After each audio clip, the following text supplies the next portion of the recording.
About time. Greetings, everyone. This is Cassandra-Floyd, also known as the Daughter of the Fates, founder of the Temple of Evolutionary Emergence. I'm sorry I'm late, but it took freaking forever for my live to start. I had to disconnect my Wi-Fi like 3 times to get this thing to start. Anyway, my name is Cassandra-Floyd, also known as the Daughter of the Fates, founder of the Temple of Evolutionary Emergence. And I'm back at y'all ass with another live. So, I have a lot to talk with you about this evening, but I'm going to try to keep it as short as I am capable of. That y'all know is a problem for me sometimes, but it be what it be. Okay. Okay. So I'm actually gonna get right into it because I didn't realize I had out of the home. Greetings, everybody. I had out of the home clients today, and so when I scheduled this thing, I thought I would be back in plenty of time to chillax and tie up my notes and shit. And I still got my bowl of dinner sitting here, so I'm gonna be munching while I do this thing. You understand what I'm saying? Because I'm hungry. Okay. Anyway, so I sent out a mass email today, like very mass. I probably sent out about 300 emails today, and it is about the meeting that I moved. It was supposed to be tonight, but I moved the meeting to this coming Thursday, this Thursday evening at 7 p.m. Pacific Standard Time. So for those of you who do not know what I am talking about,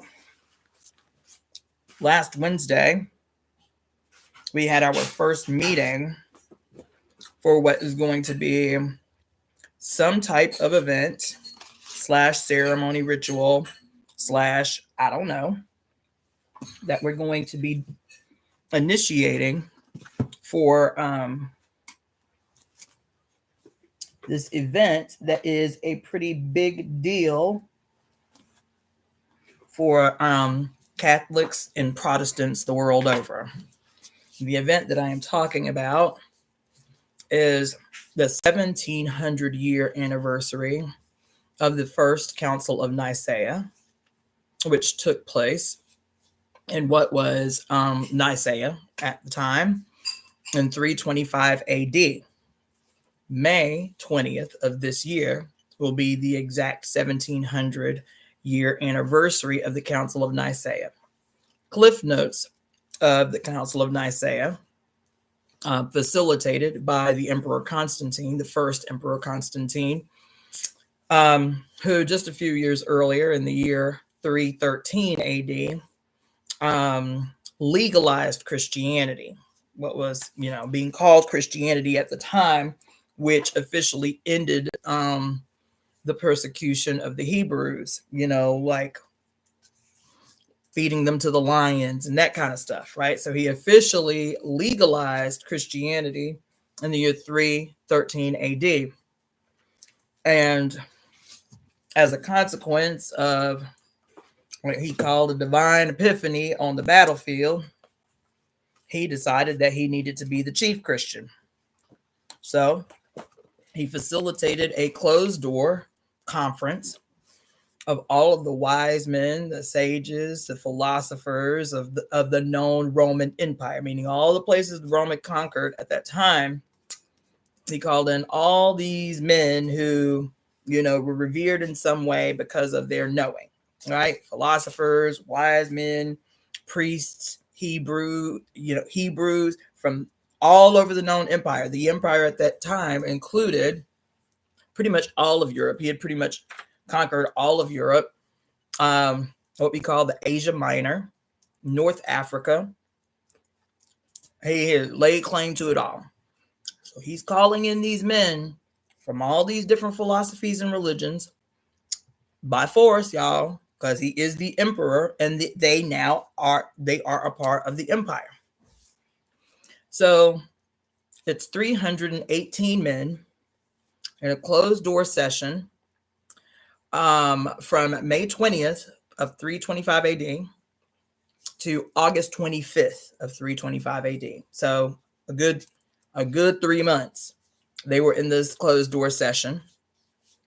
And when they emerged from this closed door session called the Council of Nicaea, this would be the first time in history that there was an official state religion.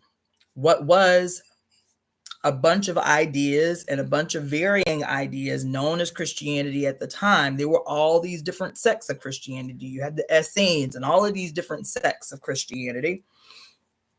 This event, the Council of Nicaea in 325 AD, was the first time in history there had been an official state religion, and Constantine was the ruler and founder, for all intents and purposes, of this state religion. Because all of these men bringing all of these different philosophies into the session are like, okay, this is what our beliefs are. Okay, this is what our beliefs are. And they literally piecemealed a state religion together. And it had, after all these men debated, deliberated, did the thing for those 3 months, at the end of it, Constantine, greetings, everybody. Constantine had to put his seal of approval. At the end of it, he could say, okay, this got to go, this can stay, this got to go, this can stay. And he put the final seal of approval on what would become eventually the Roman Catholic Church, and then even more eventually the Protestant religion. Okay, so this event that happened, this is not what this live is about, by the way, but I want to give you an overview. This event that took place on 325 AD, the Council of Nicaea, is not a religious issue. Okay, and so the thing that I find interesting, and I have been scouring the internet for a month, okay? The thing that I find interesting is that as much as Protestant Christians and the Pope in particular has been talking about this monumental event, the celebrating of the 1700 anniversary of the Council of Nicaea in 325 AD. As much as people have been talking about this event and its quote spiritual implications, right? Its historical spiritual implications. What I find frustrating, and I've scoured the internet. If somebody has seen what I have not seen, please send me links and let me know. Okay. But my distress, my disappointment, my frustration is that in this year, 2025 AD, with the world looking the way that it looks, with so many astute political activists and political analysts and self-proclaimed revolutionaries and anarchists and socialists and communists and capitalists and everybody. I just do not understand how people who are activists, people who are revolutionaries, people who call themselves fucking historians, people who have been studying for many, many, many, many years the art of revolution. You understand?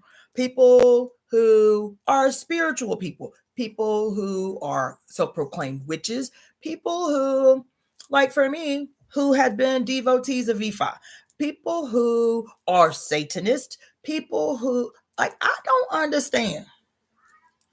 Well, I can't find nobody up on this on what's on Al Gore's internet. I can't understand why I can't find a single video of anybody that is not Christian, okay, anybody that is not Christian or Catholic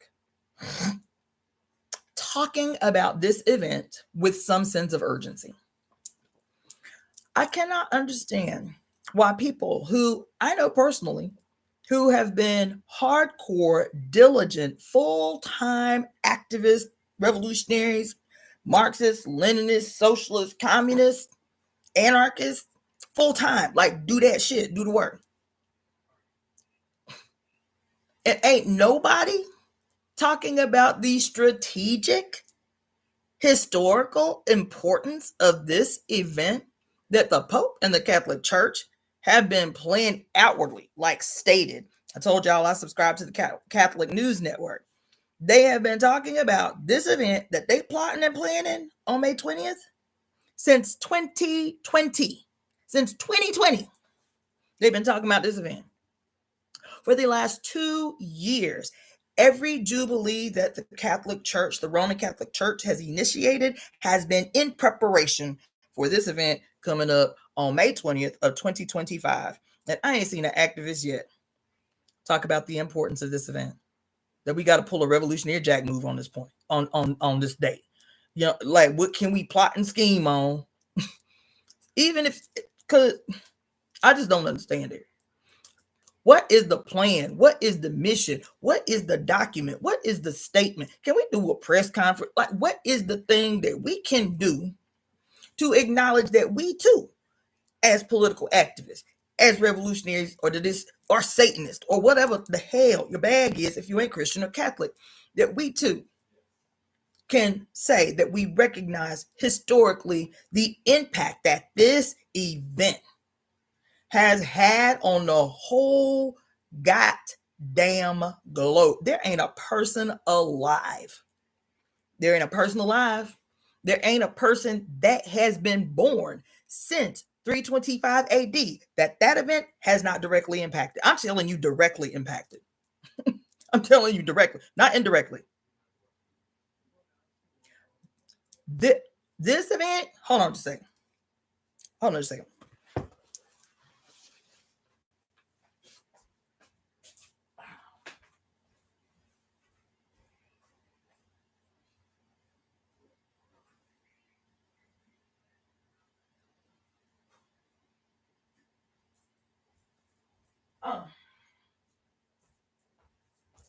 Watch out, boo.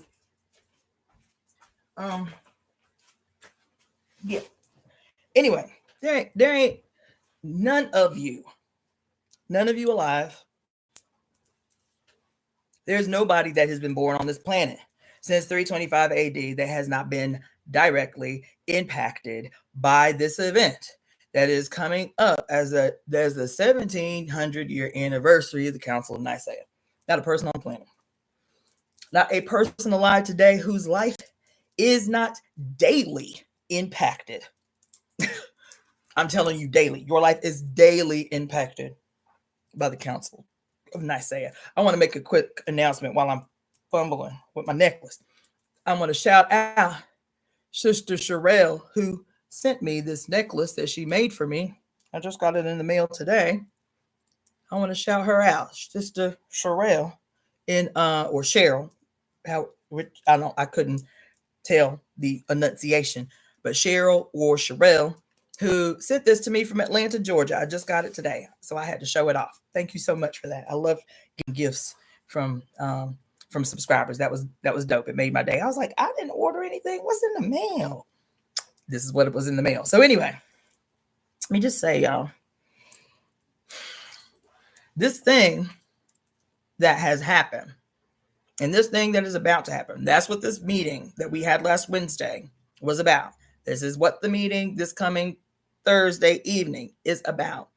It's about putting our brains together, putting our thinking caps on from all the different traditions that we represent, from all the different places that we come from, worldviews that we carry, atheists, I don't care, atheists, Satanists, witchy, Wicca, I don't care what your bag is. Hindu, Buddhist, I don't care what your bag is. I would say The only people excluded from this call are Christians and Catholics. I ain't interested in your opinion. I'm not interested in your opinion. I'm not, unless you are actively transitioning out of those institutions. You the only people ain't invited. You the only people I ain't talking to. Okay. Everybody else, that means everybody else. You understand? Y'all who I'm talking to. For people who are involved daily in, quote, political life and political work, right? Activists in particular, who I'm talking about. There is no way. I'm trying to tell you listen, mark my words, mark this day, April 8th of 2025 at 9:22 p.m. Pacific Standard Time. There is no way you are going to experience a breakthrough, a radical leap forward, a sign that your work, that the hours of blood, sweat, and tears, plotting and planning that you've done, or whatever your project or area of activism is, there's no way you're going to experience a breakthrough, a next level leap, something like that tells you, yes, this has been work well done, unless you factor in the impact. You don't have to think anything about spirituality or religion or anything like that. To acknowledge this event, the Council of Nicaea on 325 AD, that was a strategically long-term implemented military and political strategy. That's what happened. That's the only approach you need to approach it from. Those of you who don't, politics is your only sole lane, that's fine. I ain't got no struggle for you. But if you are a strategist, if you are one that says the work that you do as a political activist is specifically to transform the lives of human beings and then work that shit outward, you do the work daily with people, this becomes an example of how the future can be and how the world can be and how we can show up for each other. Say that's your only bag. I'm okay with that. That's your lane. That's your bag. I'm cool with that. But if you are talking about this work that you are doing on the local level being something that is indicative of what can radiate out into the greater world, you cannot do that. You cannot make that assumption without understanding how these institutions that you just, quote, don't pay attention to do not impact your life. They inform every government on earth. Yeah, they do. Yes, they do. Yes, they do. And that's the failure that a lot of us have made over the years. And that's why we get stuck in a rug and we get demoralized. And we like, damn, this shit ain't never gonna change. It's so big. You know what I'm saying? That's why. Is because we have been taught to be narrow-sighted. We have been taught to be linear in our vision. We have been taught this bullshit. Religion is the opiate of the masses, so we don't deal with nothing that's got to do with ooga booga. That's the most ridiculous, simple-minded position to take about what is happening to the planet, what is happening to people on the planet, animals on the planet, and the whole nine.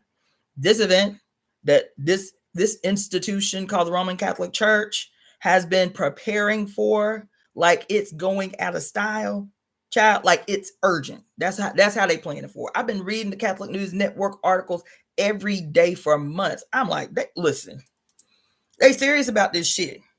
You feel me? And I'm just trying to understand how serious we are about what it is we say we trying to do.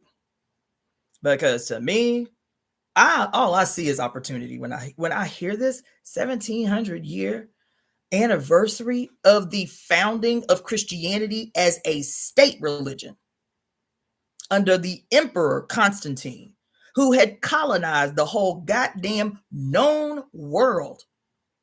His name was so prolific in the whole world, child, from Africa, Asia, the Asia Minor, what we call the Middle East now, all over Europe, from the Nordic regions all the way out to the British Isles. There was nowhere on earth where this cracker's name was not known. It was said of Rome under Constantine. You know how they used to say about Britain? Britain was what was it? The empire where the sun never set. The sun never set on the British Empire. They got that shit from Rome. A couple of thousand years prior to the British Empire, it was said of Rome that all roads led to Rome. All roads, everywhere, because of how much he had stolen.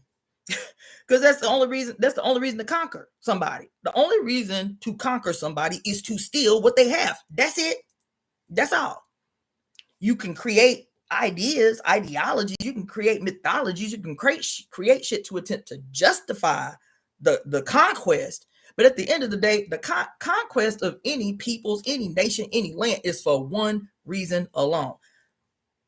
I want what you got. And I know you ain't going to give it to me freely, so I'm going to come and take it. And I feel like I can take it. It's the only reason. And he had conquered the whole known world. So everything that people were producing all over the known world was being funneled into Rome without much given in return. Sound familiar? All roads led to Rome. So when he, quote, has an epiphany on the battlefield and sees in the epiphany a cross in the heavens telling him that he need to become chief Christian, do you think this was about spirituality? Do you think he had a motherfucking epiphany on the battlefield that told him, you just need to become the chief Christian? Why you legalize Christianity? But I mean, damn, why legalize it when you can set the terms for whatever you say Christianity is becomes what you say Christianity is. Now you can say what Christianity is, how it's going to function to serve you, how it's going to benefit you. And for you to be some kind of political activist and your history lessons for your activism start at the beginning of the slave trade, start with the genocide of Native American people and the native people of the Western Hemisphere, that's always your starting point, man, you missing the boat. Like by light years missing the boat. When I tell you about light years missing the boat, this quagmire that we are in, this motherfucking contest that we are in did not start with some people getting on some boats, coming across the water, doing dirt, and then going back to Africa and hauling up some people to enslave them. That's not where this thing started. And if you keep concluding that this is the beginning of the contest, this is the beginning of the quagmire that we are in, it's got you so confused. You cannot make sense of anything in the world. And you think it started with the enslavement of African people and the genocidal onslaught of indigenous people in the Western Hemisphere. You think that's where it started. And I'm telling you, if your history lesson perpetually begins there, you will perpetually lose. You will perpetually be on the ass end of everything that we continue to be in. You feel me? This thing that is coming up is monumental. Monumental. And I say that it is monumental because if we are thinking the way I, Cassandra-Floyd, think we should be thinking, this is an extraordinarily awesome potential to pull a goddamn jack move out this bitch. That's what it represents. That's what it represents. It represents an opportunity for the globe of people who have been the recipients of the damage imposed on the whole globe by the Council of Nicaea and all of its agents and all of its children and grandchildren and great-grandchildren and on and on and on and on and on.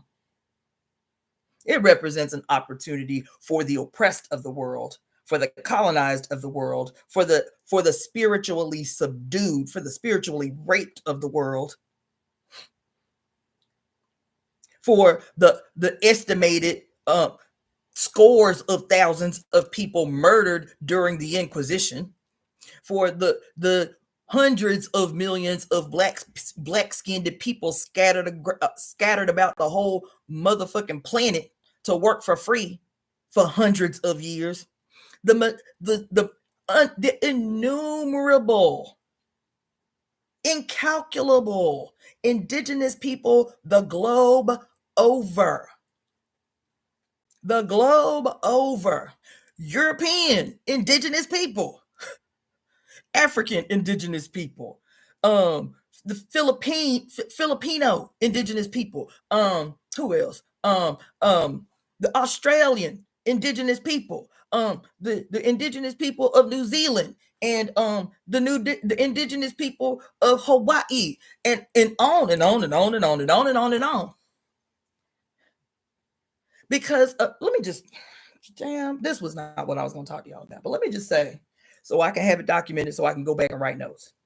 But let me just say, I haven't talked to you about it, but I mentioned it in the last live that I did. There is this Jewish young woman who's on IG, and she did a little piece, and I saved it, but I haven't gone back to it since I talked to you about it. I can't remember the girl name, but I bought her little book. You feel me? So she is a hardcore Jewish woman who is a highly outspoken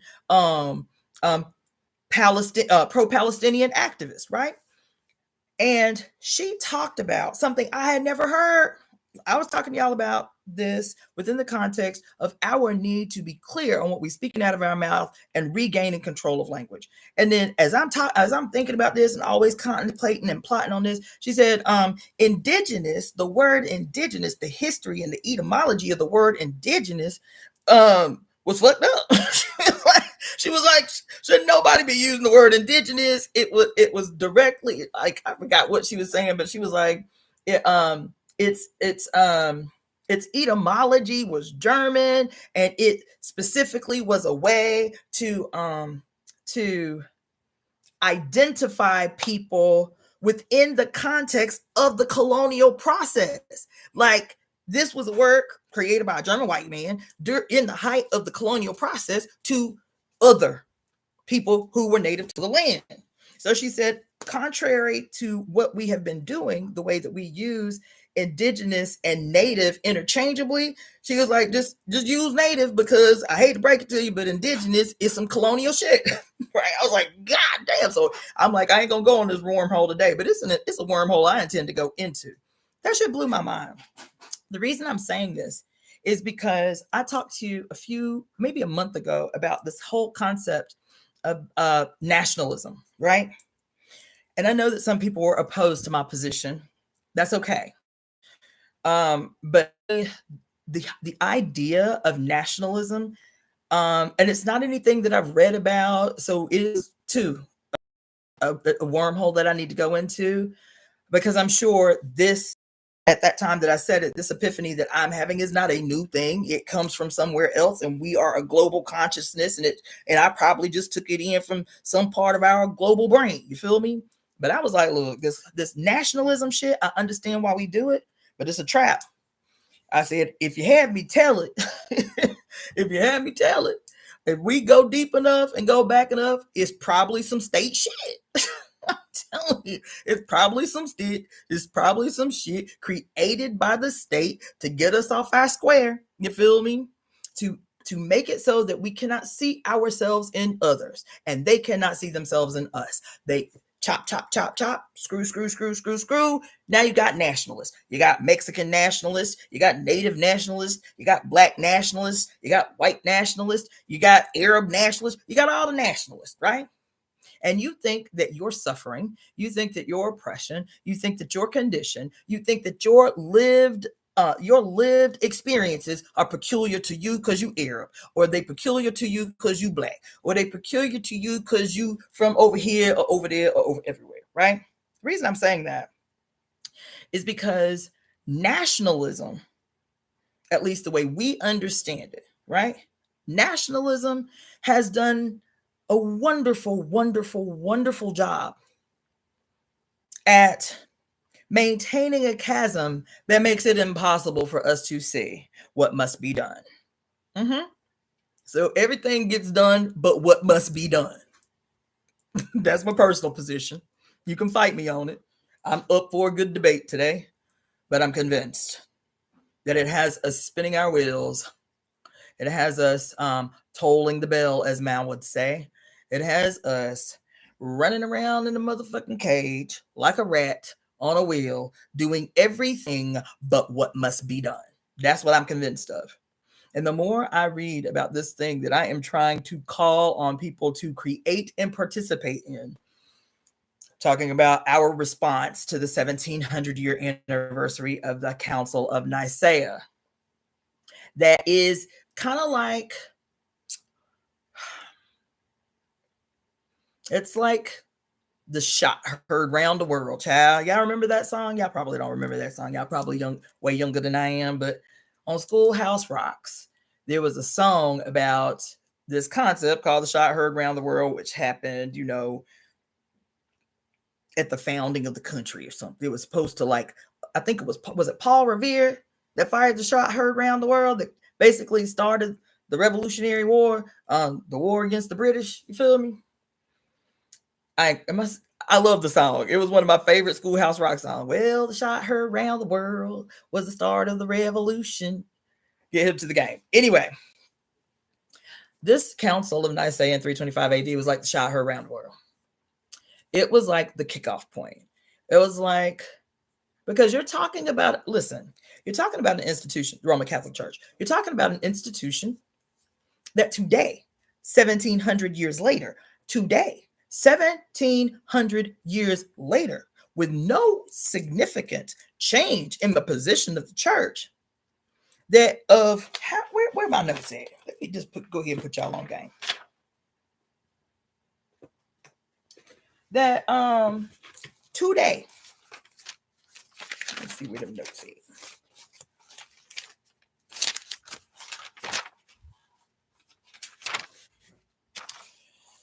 Let's see.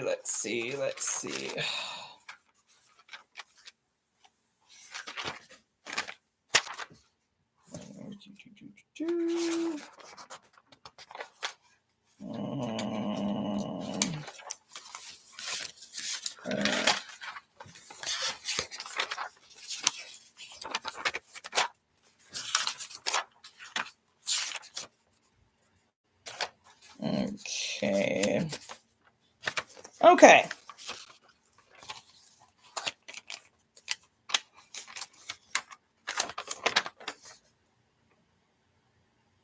All right, here we go. So, as of today, okay, the global population is 8.2 billion people. All right. The top 3 populations on Earth are India, in this order: India, China, and the United States of America. Okay. 30, listen to this, y'all. 31% of get down. 31% of the global population, one third, one out of every 3 people you see, 1/3 of the global population are identified as Christians. Now, according to this website that I was on, they use the term Christian to identify both Catholics and Protestants. Okay.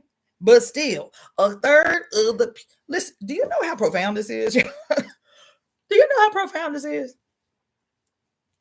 1/3 of the people on the goddamn planet, 8 billion people on the planet, 1/3 of the people on the planet think Jesus is going to come back and sweep them the fuck up off the planet. Okay? So let me just say that if a person believes in their mind that Jesus is going to come in the clouds at the sound of a great trump, you feel me, and quote, this is a quote, first the dead bodies in the grave, the dead in Christ will raise the fuck up out the ground to go into heaven to meet Jesus, you feel me, and then those alive in Christ will be swept up into, I don't know, a whirlwind or some shit, I don't know. But they believe that Jesus is going to take them whole, but he got to take the dead in Christ first. You feel me? And then those alive in Christ will go and meet Jesus in the sky. And once they meet Jesus in the sky, you feel me? Then the rest of us going to be down here to have to suffer because we was terrible, evil, lowly, non-believers, you feel me? For 7 years, for the 7-year tribulation, we're going to have to suffer.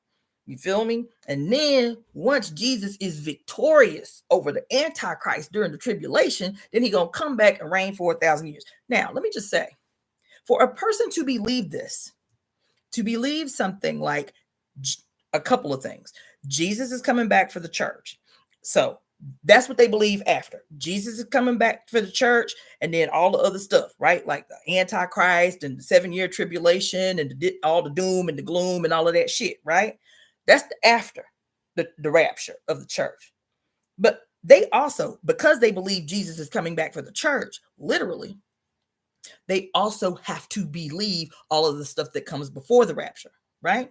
And so all of the stuff that comes before the rapture is terrible shit. The Third World War and, in violence unimaginable and all of this shit that they welcome. They talk about it. Every Christian that you see on the street corner or witnessing to you or knocking on your door talking about, I got good news. I want to bring you the good news. This is good news. Violence, war, all the terrible shit. They believe that this thing happening in the Middle East for the last 2 years is something to be celebrated and welcomed because it was, quote, prophesied in the New Testament that the restoration of the Temple of Solomon and quote, all the world would turn against Israel. Don't say why the world had turned against Israel. Doesn't talk about the crimes committed by Israel. Just say all the world would turn against Israel, and true believers would have a responsibility to support Israel. So you got church after church. I'm telling you, hundreds of millions of people in these churches today being told, I'm watching them. I'm watching sermons, y'all. This shit is, it has me having to do whole ass retreats and detoxes to watch sermons, listening to men like John Hagee talk about the terrible infidels, the Palestinians. That's what he said. The terrible infidels. That the war initiated by Israel is a just war. That's what he said. That's what he said. You understand me? So it's more than just, quote, believing in the rapture. For one to believe in the rapture, right, is to believe in the justness of suffering. To believe in the justness. Quote, to believe in manifest destiny. Is to believe in the justice of enslavement. To believe in Jesus, period. But to believe in Jesus coming to get his kids, you feel me? Sweep up the church. What do they call it? Jesus comes and what does he say? Jesus comes back for his bride. His bride is the church. For people to believe this means that they have to stand squarely and unflinchingly in solidarity with all the crimes committed by these institutions from day one. That's what it means. That's what it means. Well, we don't understand. You understand? Don't nothing go by God's eye without his seal of approval. I know slavery seemed bad, but I mean, it's a part of God's greater plan, and who are we to understand it? So you got the victims of these institutions. Now we talking about Christianity right now, but they ain't the only ones that's guilty. You got all of these people victimized by these institutions, turning their eyes to heaven with hopeful hearts and telling other people, I got good news for you, that your long suffering will soon come to an end, because Jesus is going to come and abduct your ass in broad daylight so that you will no longer have to suffer. Only those lowly non-believers on earth will have to suffer. This is a hell of a statement. And so let me continue. 1/3 of the whole global population identifies as Christian.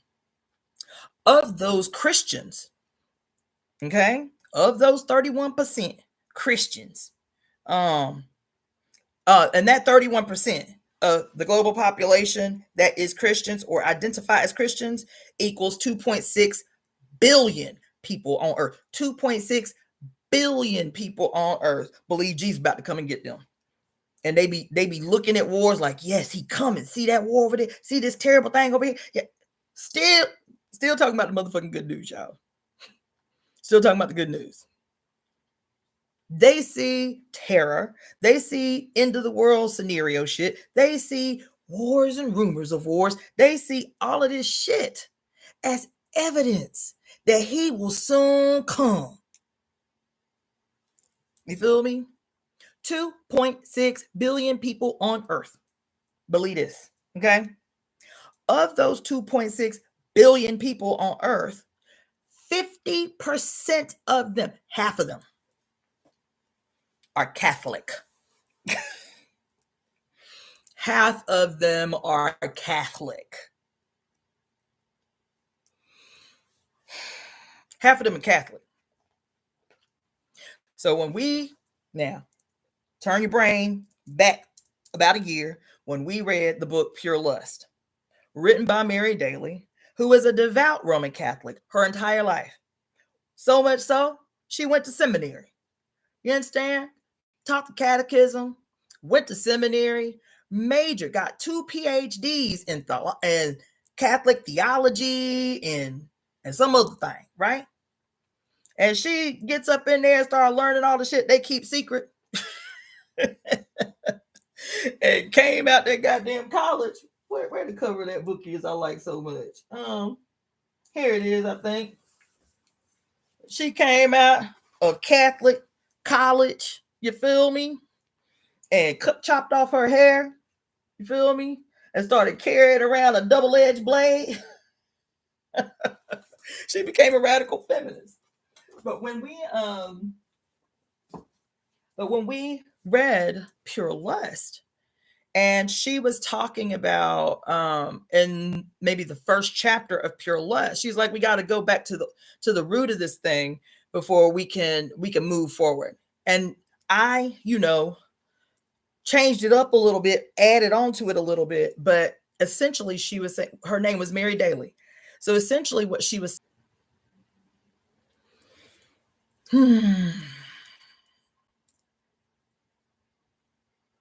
Good. All right. Okay. So thank you everybody. Okay. So of the 2.6 billion or 31% of the global population, 50% of the quote Christians on earth are Catholic Christians. 37% are Protestants, 12% are Orthodox, and 1% are other. Of the global population, or 1.98 billion people, 23% of them are Muslim. 23% of the global population, or 1.98 billion, are Muslim. 16% of the global population are, quote, non-religious. 15% are Hindu, or 1.2 billion.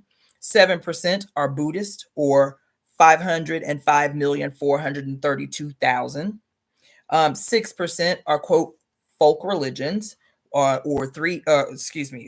738 million. And 1% identify as other. It said also that only 0.2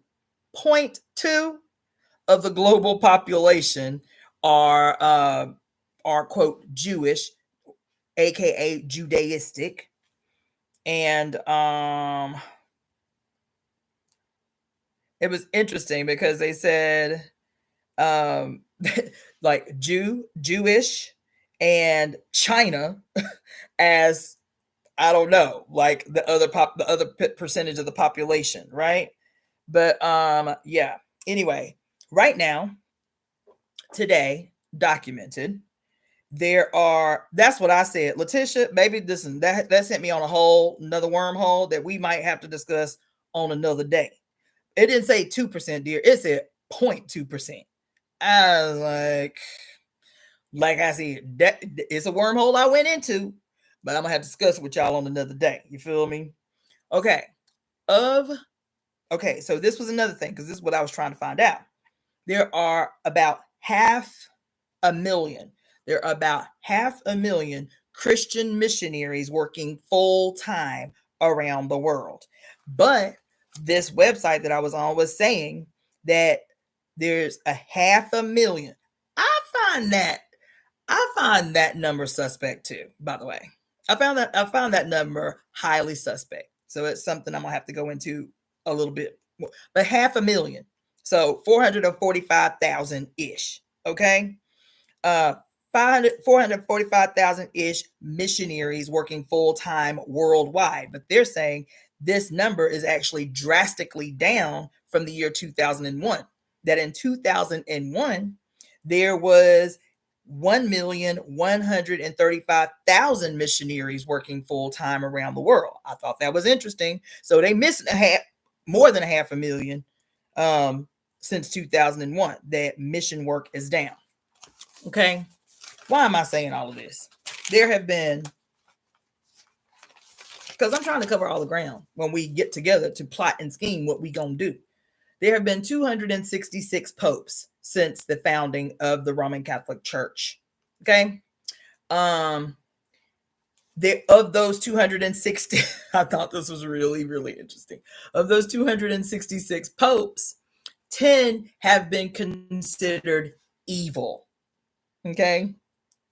There's also a prophecy, right?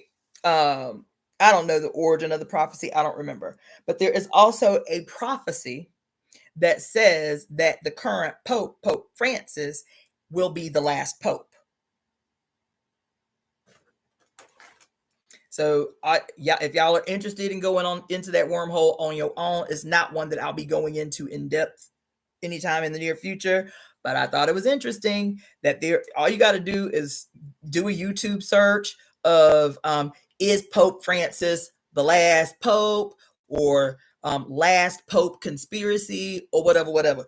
But it's actually a pretty big deal. It's pretty widely discussed on YouTube that according to this prophecy, I forget the name of the prophecy, but according to this prophecy, Pope Francis will be the last Pope, and he will die as Pope. He will die in his time as Pope. Like prematurely die. Anyway, so there have been 266 popes. Okay. That's another wormhole I went into, and it's one I really want to go into extensively, just to see what changes in history occurred at the hand of each pope, right? Some of those I have in here because they're strategically important, but to see how the institutional changes, declarations, and papal bulls impacted the greater world. That's all we need to know. It was a papal bull initiated by the Roman Catholic Church that created the concept of race, the concept of whiteness, the concept of what we call white supremacy was initiated by the Roman Catholic Church in a papal bull. Everybody's talking about race is a construct. Race is a construct. Where do you think that construct came from? How did it become official? Race. You understand? How that happened? When that happened? The Roman Catholic Church was responsible for that. Gender is a construct. Gender is a construct. Where it came from? Where it came from? What's the origin of it? You understand? Where was the beginning of things that we know and even commonly accept as taboo? Where were those things made taboo? What is the beginning? What is the origin of those things that have become taboo? Because it was a state religion. It wasn't, quote, separate. So y'all look at the Pope, y'all look at the Vatican, y'all look at Vatican City, and y'all think, oh, Christianity, oh, Catholicism, oh, look at the old white guy just praying and casting blessings and going and kissing babies.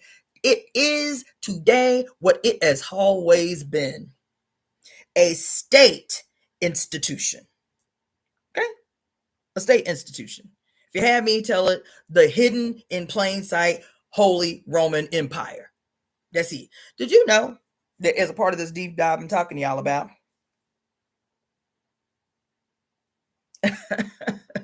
as a part of this research I'm telling you about, did you know that damn, Java, you made me lose my thought. um, mm, mm. God damn it.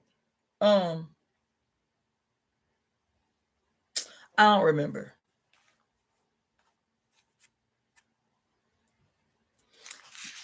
Yes.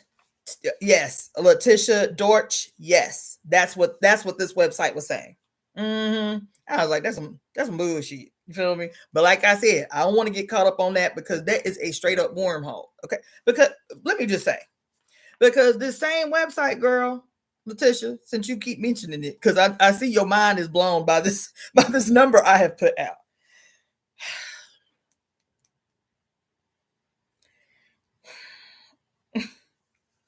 According to this thing, you feel me, that I was doing, worldwide, on the whole of the planet, okay?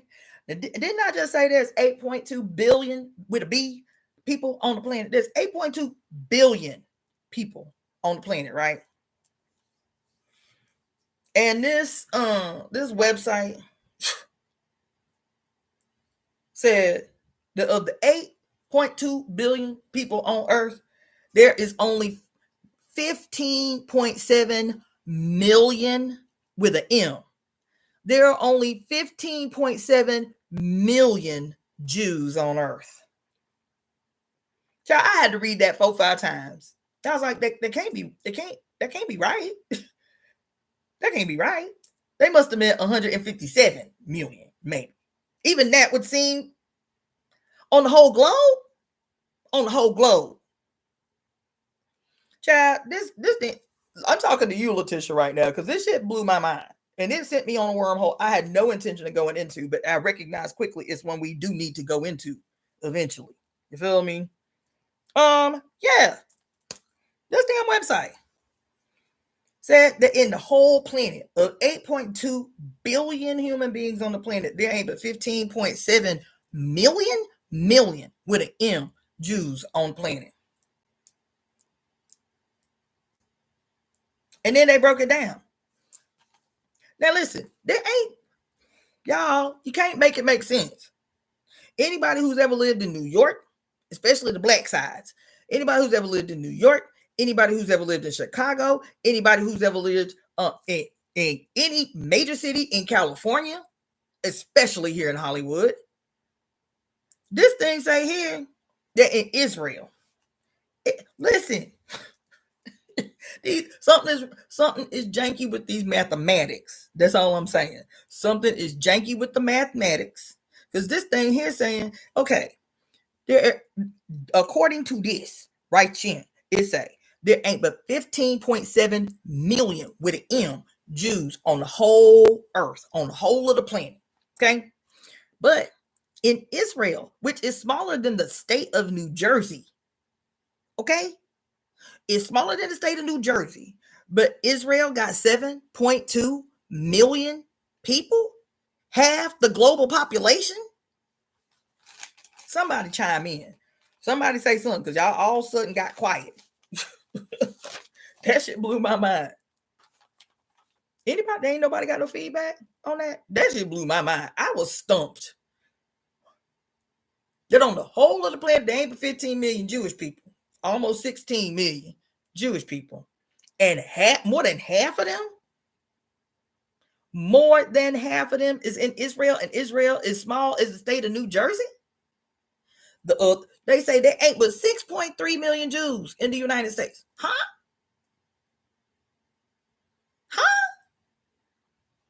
What? Huh? In the whole of the United States of America? Come on, y'all. Okay, so say the mathematics is right. You got 7.2 million in Israel and 6.3 million in the United States. So what's that? That's 13.5 million already. So the other, what 13.5 million. So what is that? The other 2.7 million, the other 2.7 million that they say is the whole planet is scattered among 10 other countries. That's it, y'all. Why they play in our face like that? I hope nobody believe that bullshit. I'm sorry. Where they be taking these statistics from? Does it include any of the people that Jews have had sex with that ain't Jews who had babies? Do they include them? Do they include them? Do they include them? Because there's a lot of them. There's a whole gang of them. Mixed race people who Jewish people didn't have babies with. There are a lot of them. There's a whole host of them. There's a whole gang of them. You feel me? Is that the reason that Israel it's illegal to take a blood test in Israel? Because Letitia say they be making shit, up. The hell? Where they get these numbers from? So Israel got 7.2 million. United States got 6.3 million. Listen, 6.3 million. 6.3 million Jews in the United States. Child, there are 6.3 million Jews in, if you combine the Jewish population of New York, Chicago, and LA, and San Francisco, that's already above 6.3 million. Have me tell it. You feel me? Anyway, so they say there are 440,000 Jews in France, 398,000 Jews in Canada, in the whole of Canada, y'all. In the whole of Canada. 312,000 in the UK, 171,000 in Russia, 132,000 in Argentina, 125,000 in Germany, 117,000 in Australia, 18. Wait a minute. Oh, and then they made a distinction. What did they say? I forgot what they said that meant. Shit. I need to let me tell you how they be playing games with these numbers. I a little bit remember what. So they made a distinction about types of Jews. Yes, they did. They made a distinction. I forget what all of them mean, but they were saying that there is a concept of, quote, connected Jews. If you factor in, quote, connected Jews, right? If you factored in connected Jews, then you would add another 18 million. See how they be playing games? Okay, so for those of you who are tuning in through my IG, stick with me. I told you they only give me an hour at a time now, so this is about to go off and I'll log right back on. Okay?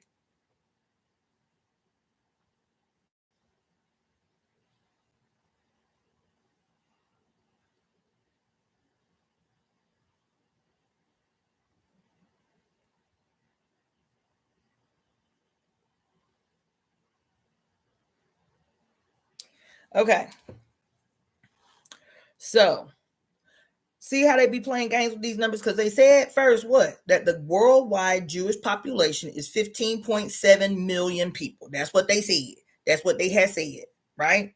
But then you go down here and they had this attachment making, quote, a distinction or giving, quote, identifiers to, I guess, like types of Jews, which was janky to me because it said, in addition to the 15.7 million people. Okay, let me slow down for these people who ended up. Let me take some bites while the people who was following on IG come back. This is a pause for the cause. This is now my cold dinner. We're just going to wait a little bit for the people who needed to log back on from IG. Mm. Mm-hmm.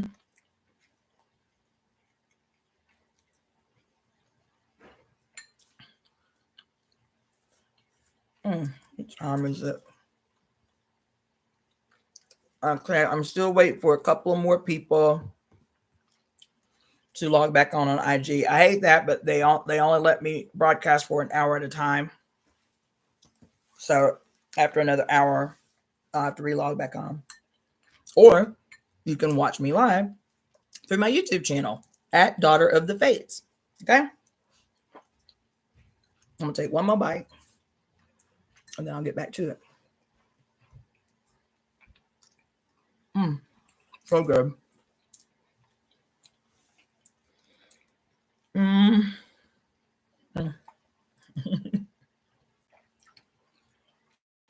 Of course, I'll be editing this out eventually. Mm. Mm-hmm. Mm-hmm. Mm-hmm. Okay. So I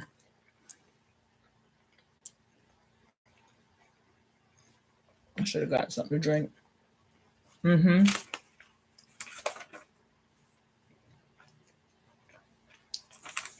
Mm.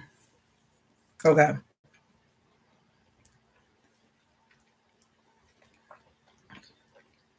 Mm. All right. Okay.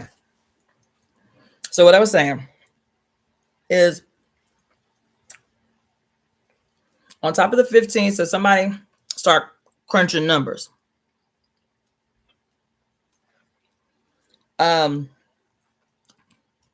Somebody start crunching numbers. Okay. So they say 15.7 million worldwide. However, so these are the categories. If they are considered, quote, connected Jews, I forget what that means. I'll follow up on another day. I don't know how I did not write that down. But if they are considered connected Jews, then you would add another 18 million to that 15.7 million. Okay. If they are considered, quote, enlarged or enlarged population, or if you factor in what they call the enlarged population, I don't know how I did not write that down. What the distinctions represent. I'll go back to that, right? But if you factor in the, quote, enlarged population, then you would add another 21 million people. Okay. If you factor in, or if they are a part of, the eligible, I do remember what that means. If they're a part of the eligible group, okay, eligible means that based on the guidelines of Israel, like what allows you to qualify, right? This is eligibility based on Israeli established, like what gives you the right to return. It's based on the right of return. That if you are, quote, eligible, listen, if you are, quote, a part of the eligible population, you would add another 25.5 million people. 25.5 million people. So when they be talking about, I just Googled how many Jewish people exist in the world, or how many Jewish people are, what percentage of the global population is Jewish. And they say 15.7 million people. I was like, but damn, that don't sound right. That sound minuscule. That sound microscopic, right? And then you go through and it say you can add up to, you can add anywhere from you can add anywhere from 18 million to 25.5 million people to this number. That number even sounds small, but still much more significant than 15.7 million people. So let's just say the 15.7 million people, the 15.7 million people that they say are Jewish on the planet, right? So of course that sent me on another wormhole. Okay. Oh, and they say And they said what I said at the beginning. Damn near half, 46 of the global population of Jews is in Israel. How big did I say Israel was again? The size of New Jersey. Oh, thank you, Tajali. Thank you so much. Let's see. She said, connected Jew can refer to several things, including the Jewish Connection Network, a platform connecting Jewish people and families, or the concept of Jewish identity and community. No, there was an actual there were actual definitions on this website for each one of these categorizations: connected, enlarged, and eligible. Right? Now, it's interesting because the first website that I went to said that there were only 6.3 million Jews in the United States, but there was another website that said there were 10 million Jews in the United States. Whatever. So I went, you feel me, a little bit further. Okay, I see what you're talking about. Okay, cool. So now let me just say, these numbers on this website, I didn't write the name of this website down either. I got to start doing that. But anyway, this website claims to be a website that gives you real-time numbers for the number of billionaires and millionaires on Earth. I've got to find this. I saved it, but I got to write it down so I can give it to y'all. Okay. This site claims to be a real-time representation of the number of millionaires and billionaires on Earth. I just took these notes. I wrote the date. What was the date that I started taking these notes?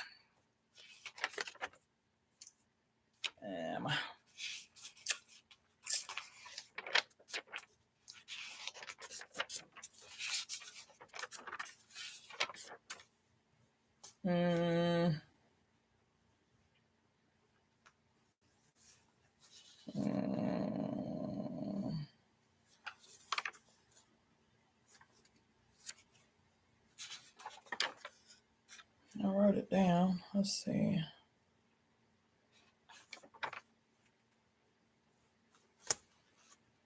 Oh, I remember what I was going to say too, that I forgot. Okay, so the first thing is I started taking these notes on March 31st. Okay, March 31st, which is what I have written down here. I started taking these notes to start doing this thing around Constantine and the Council of Nicaea.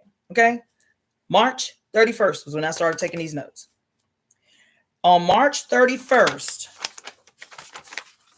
according to this real time, like watchdog site on the number of millionaires and billionaires on Earth, as of March 29th, there were 2,781 billionaires on Earth. I just saw a news article 2 days ago. So from March 31st, today is April 8th. Okay? Today is April 8th, y'all. How many days is that? Is that barely 10? That's barely 10 days. That's 10 days. That's 10 days. From the time that I started taking these notes on March 31st to today, which is 10 days later. And this is a real world accounting of the number of billionaires, which is 2,781. This article that I just read 2 days ago says that number has gone. Now, they said it was from February to today, or from February to that day, 2 days ago. From February to 2 days ago, that number went from 2,781 billionaires to 3,074 billionaires. That's 400 people became billionaires, even if you take their word for it, from February to today. In a month and a half, 400 people became billionaires. Did y'all hear me? Y'all ain't in here. Y'all ain't in here. Y'all ain't in here. Can't be. In a month and a half, 400 people became billionaires. Y'all ain't up in here. Because y'all don't hear me. even though I'm going around the world, y'all need to hear what I'm saying. There ain't but 15 million, supposedly 15 million Jews on the planet.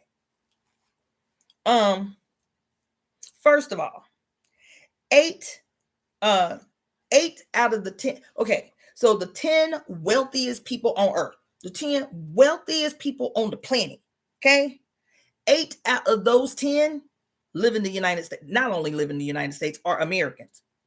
8 out of 10 of the wealthiest people on the whole of the globe are Americans. Okay.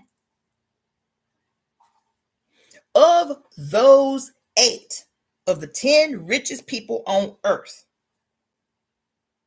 okay, that are of those 10 richest people on the earth that are Americans, half of them are Jewish. Half of them are Jewish.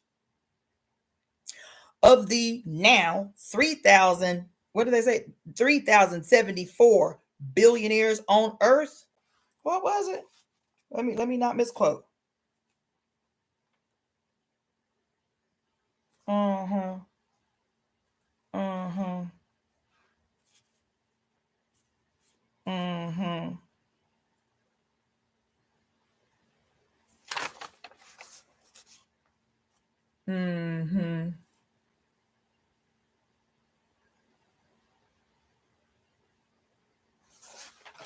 Okay. Listen. Okay. Of the listen.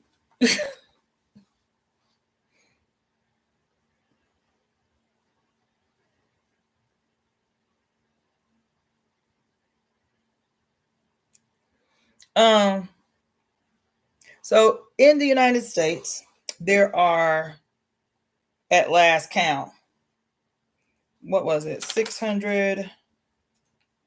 No.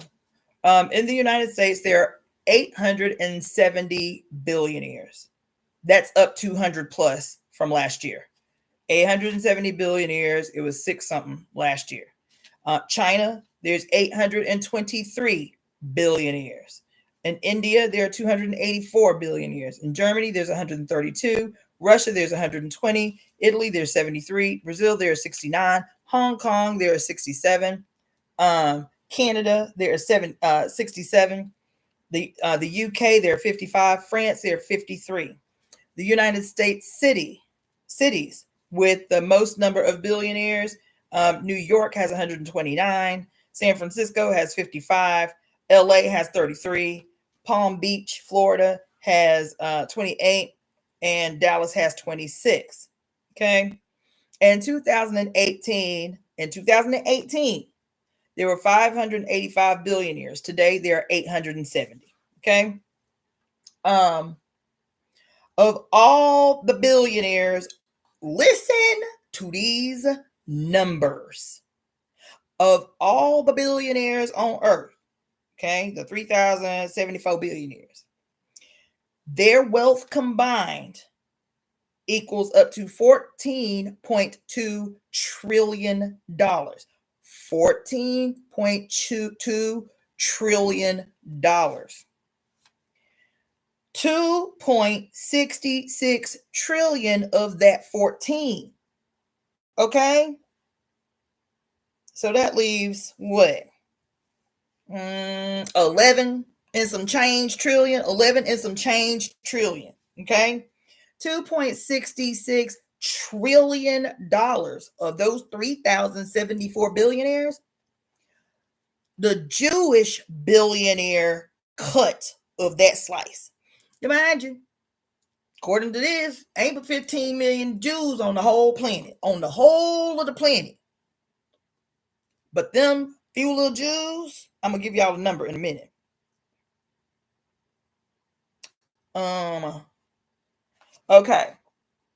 Okay, so there's 870 billionaires in the United States. 870. Okay, of that 870. 163 of them are Jewish. 163 of the 870 billionaires in the United States is Jewish. Okay. Of the global billionaires, all the billionaires combined control $14.2 trillion, or $14.2 trillion in wealth. Of the globe's wealth, of the global wealth, they control 14.2% of it. Trillion of it, right? Of that 14.2 trillion, Jewish people, the Jewish billionaires, control 2.66 trillion. That's a huge chunk for a population to say they ain't but about 15 million on the whole planet. On the whole of the globe. On the whole of the globe, they ain't but about 15 million of us. But we control 2.66 trillion of the 14.2 trillion of the whole of the billion. That's 3,074 billionaires. And the microscopic Jewish population of billionaires control a good percentage of that. You understand? What else?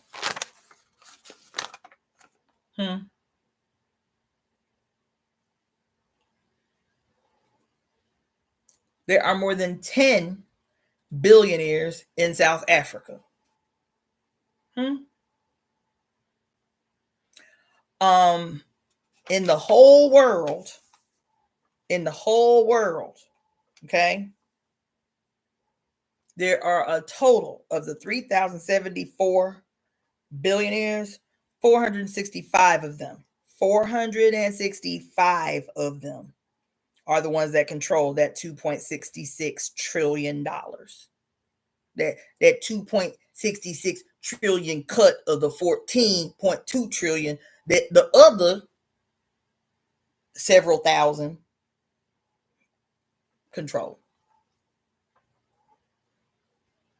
There's 163 Jewish billionaires in the US, 39 billionaires in Israel, 21 billionaires. These are all the Jewish billionaires. So 163 Jewish billionaires in the US, 39 Jewish billionaires in Israel, 21 Jewish billionaires in Russia, 9 Jewish billionaires in Canada, 9 Jewish billionaires in the UK, and 9 Jewish billionaires in Brazil. That 465 total global billionaires, Jewish billionaires, control $2.66 trillion of global wealth. You know what I mean? Anyway, so those were some of the things that have been informing me about what must be done.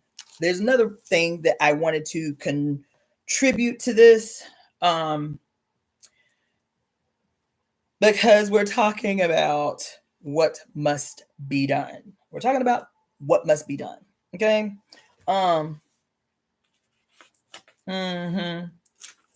of the things that we said in this meeting, and so if you're interested in participating in this meeting, it's a Zoom meeting on this Thursday at 7 p.m. Pacific Standard Time, filming, that is going to be the planning meeting, right? So I'm telling people to be watching these lives, at least the last 2 or 3 lives I've been talking about this, weaving it into the conversation. We must be talking about, what did let me not guess. I wrote it down. We must be addressing 3 main things as a part of this response to the 1700-year anniversary of the founding of the Council of Nicaea. Okay, we said that we needed to be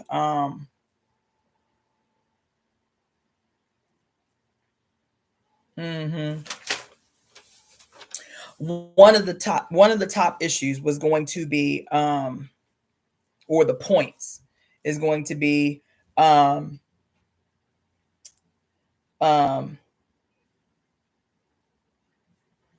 redefining time.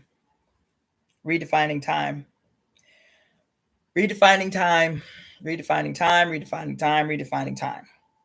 I talked in the meeting. I'm not going to belabor this much longer because there's something else I want to talk to you about. But there was a manual written by a monk. What was his name? Oh, okay. So within the concept of redefining time, right? There was a book written by a Christian monk whose name was Dionysius Asclepius, I think. Hold on, let me not misquote his name. Dionysius. I think I got him too far back. Yeah. His name was...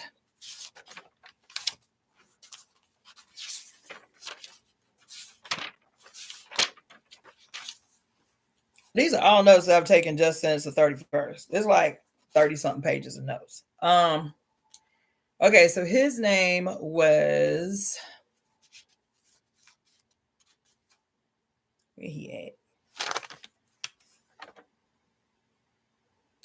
at? His name, Exegus. Dionysius Exegus was the monk that proposed that time be divided. Okay, he was the one that proposed the use of BC, before Christ, as a way to chart time, chart history. He was the one that suggested the use of BC as before Christ. Okay, the use of the AD or Domini, Anno Domini, which meant according to or it means in the year of our Lord. Anno Domini, in the year of our Lord, right, wasn't accepted or adopted in terms of like the counting or the charting of time until 525 AD. But Dionysius Exegus was the first to propose that time be split, be divided, and categorized based on the proposed birth of Christ. According to this, right, the BC that we all use represents, so BC 1, number 1, BC 1 or 1 BC means the year before Christ was born. AD 1 or 1 AD represents the year that Jesus was born. So AD is used for all of that time after the birth of Christ, the year that he was born. And BC represents the whole year before he was born. Okay. And they say that there's no use of the year 0, whatever. Okay. So Dionysius Exegus was responsible for the splitting of time. And even though the adjustments were made later, BCE and CE, before the Common Era, and the Common Era is still built on or based on. So even though, ooh, damn, I didn't realize my damn phone was so low that it would lose its charge. So, ouch. Anyway, so even though BCE, before the Common Era, and CE, the Common Era, were used to later years to pacify Jews and to appease secular people, it's still based on the before Christ and after Christ. So imagine, because I was thinking about this, I was like, why do we read history backwards? Like anything before Christ, anything quote BC, is we read it backwards. We read the numbers backwards, right? I was like, why we do that? You know what I'm saying? When did that start? Why was that necessary? Why can't we just say, okay, from 8,000 quote BC to now, is one continuum, that the Roman Empire split time in half. So from its importance on is, quote, the modern age, and from that back is considered not prehistory, because prehistory is a little older than that. But it just kept fucking with my brain, like, why do we do that, right? And like the whole world structures or accepts this division of time established by the Roman Empire. That's it. I mean, everywhere, even in the scientific world, nobody has questioned it. Nobody's bucked against it. It's just how we read time now. We view time now is split in half. Okay, so that's how I got on that. And we're always talking on this channel anyway about it's a quote from Mary Daly's book called Pure Lust. And she said, the role of the fates is to redefine time. The role of the fates is to redefine time. I accept it. But what does it mean? Clarify, dig deep. What does it mean? How has time been shaped by the ascension of a Father God? That's what it did, right? So that, you feel me? Mr. Dionysus Exeges. But then there was another Dionysus. What was his name? Oh no, it wasn't Dionysus.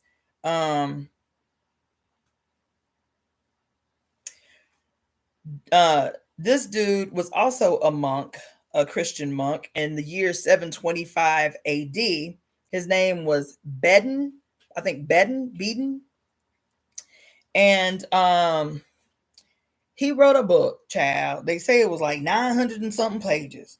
He wrote a book called The Reckoning of Time. The Reckoning of Time, in the year 725 AD. In this book, it said he used the calendars of the Hebrews, Egyptians, the Romans, the Greeks, and the English to calculate the new day of Easter, describing the method used or developed by Dionysus Exeges, right? The purpose for that's what the whole book was about, child, is the establishment of the date of Easter. That's what the whole book was about. As a matter of fact, that was a huge point of contention in the Council of Nicaea some 400 years prior. I was like, why is Easter so significant? Who knew? Child. Oh my God. This shit blew my mind. Like, what? This shit blew my mind. Anyway, the purpose, according to him, in this 900-page book called The Reckoning of Time, was to fulfill the desire of Rome to see the Easter season less closely tied to the Jewish Passover calendar, as well as the desire to have Easter observed on a Sunday. And so Easter, as it were, to this day, is observed on the first Sunday after the first full moon after the spring equinox. So from the spring equinox, which is March 20th, typically, from March 20th, once you have that first full moon after the equinox, then the very next Sunday after that full moon is Easter. That's how they determine that. He wrote 900 pages, child, using calendars from all over the Roman Empire to come to the conclusion about when Easter was going to be. It was that important. It was that important. Because the establishment of, or the changing of time, what he called the reckoning of time, wasn't just about Easter, y'all. It was about the whole universe, the known identifiable universe, and how these men went into the Council of Nicaea first. So audacious in their authority that they didn't just seek to transform time in the Council of Nicaea, because they did. They sought time on earth. They sought to redefine the time of the entire universe, the whole universe. That's what they did. That's what they did. That's what they did. Last thing I'm going to say about this, because there's so much that I'm trying to organize and narrow in like most strategic and most urgent. So that's the first thing, the first item that we need to be going into whatever this thing is that we're going to create, whether it's an event or a ceremony. I see doing like a global ritual, like a global ceremony that can be reproduced by anybody who want to, you feel me? Locked in on the same time, on the same day, doing this thing, whatever it is. You feel me? And multiple, hundreds and hundreds and hundreds, if we can get them, thousands of people live streaming at the same time, whatever it is they're doing. Okay. The other thing, so that's one thing, is the redefining of time. Okay. The other thing that we need to be addressing is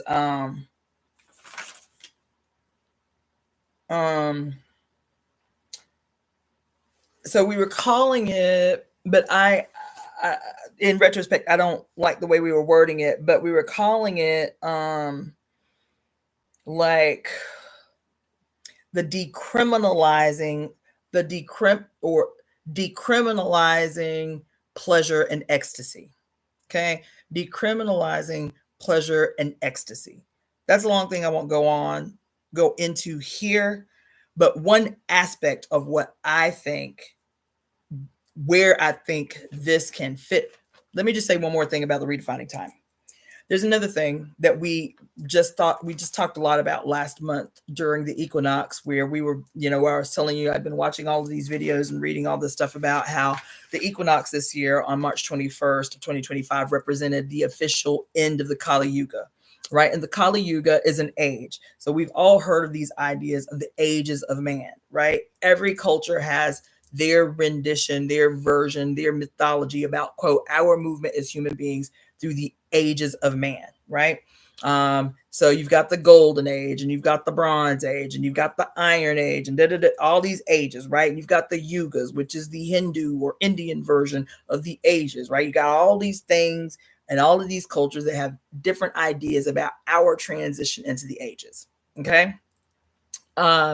And so even in astrology, we're talking about the Aquarian age right now and our transition out of the Piscean age, ages. So there in I think it was in the Reckoning of Time, he talked about this concept called that what was his name? Bedin, right? Talked about what he called the 6 ages of the world.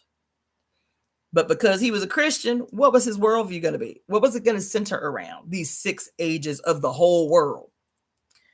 The first age, he says, is the age defined by, the first age was that time from Adam, the beginning of the Bible, Genesis, from Adam to Noah, which was about 1,656 years, according to the Hebrew Bible, and 2,242 years, according to the Septuagint. I don't know what that is. Okay. Second age is Noah to Abraham, which is about 292 years or 272 years.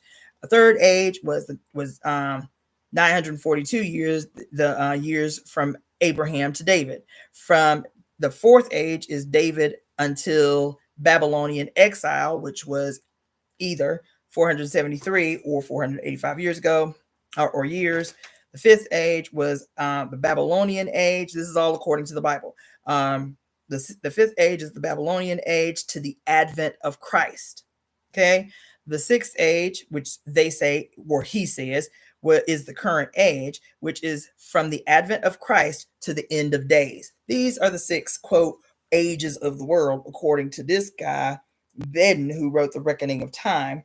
And it says that he talked extensively in the chapters from 67 to 71.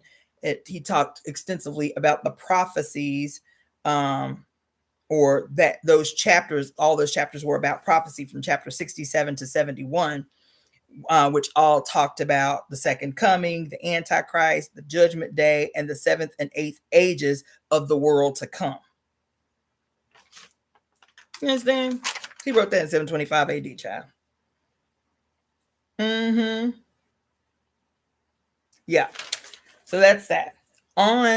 Okay. And so of those three things that we're talking about, so we're talking about the redefining time, decriminalizing pleasure and ecstasy, which incorporates a lot. And also the third one was like something to the effect of like, I don't even remember what I wrote. Something to the effect of I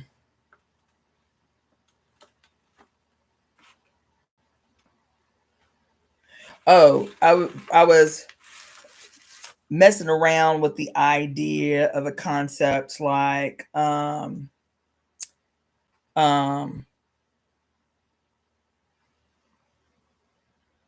rebirthing the mother or resurrecting Eden, something like that. You feel me? But then I also thought about like a point of like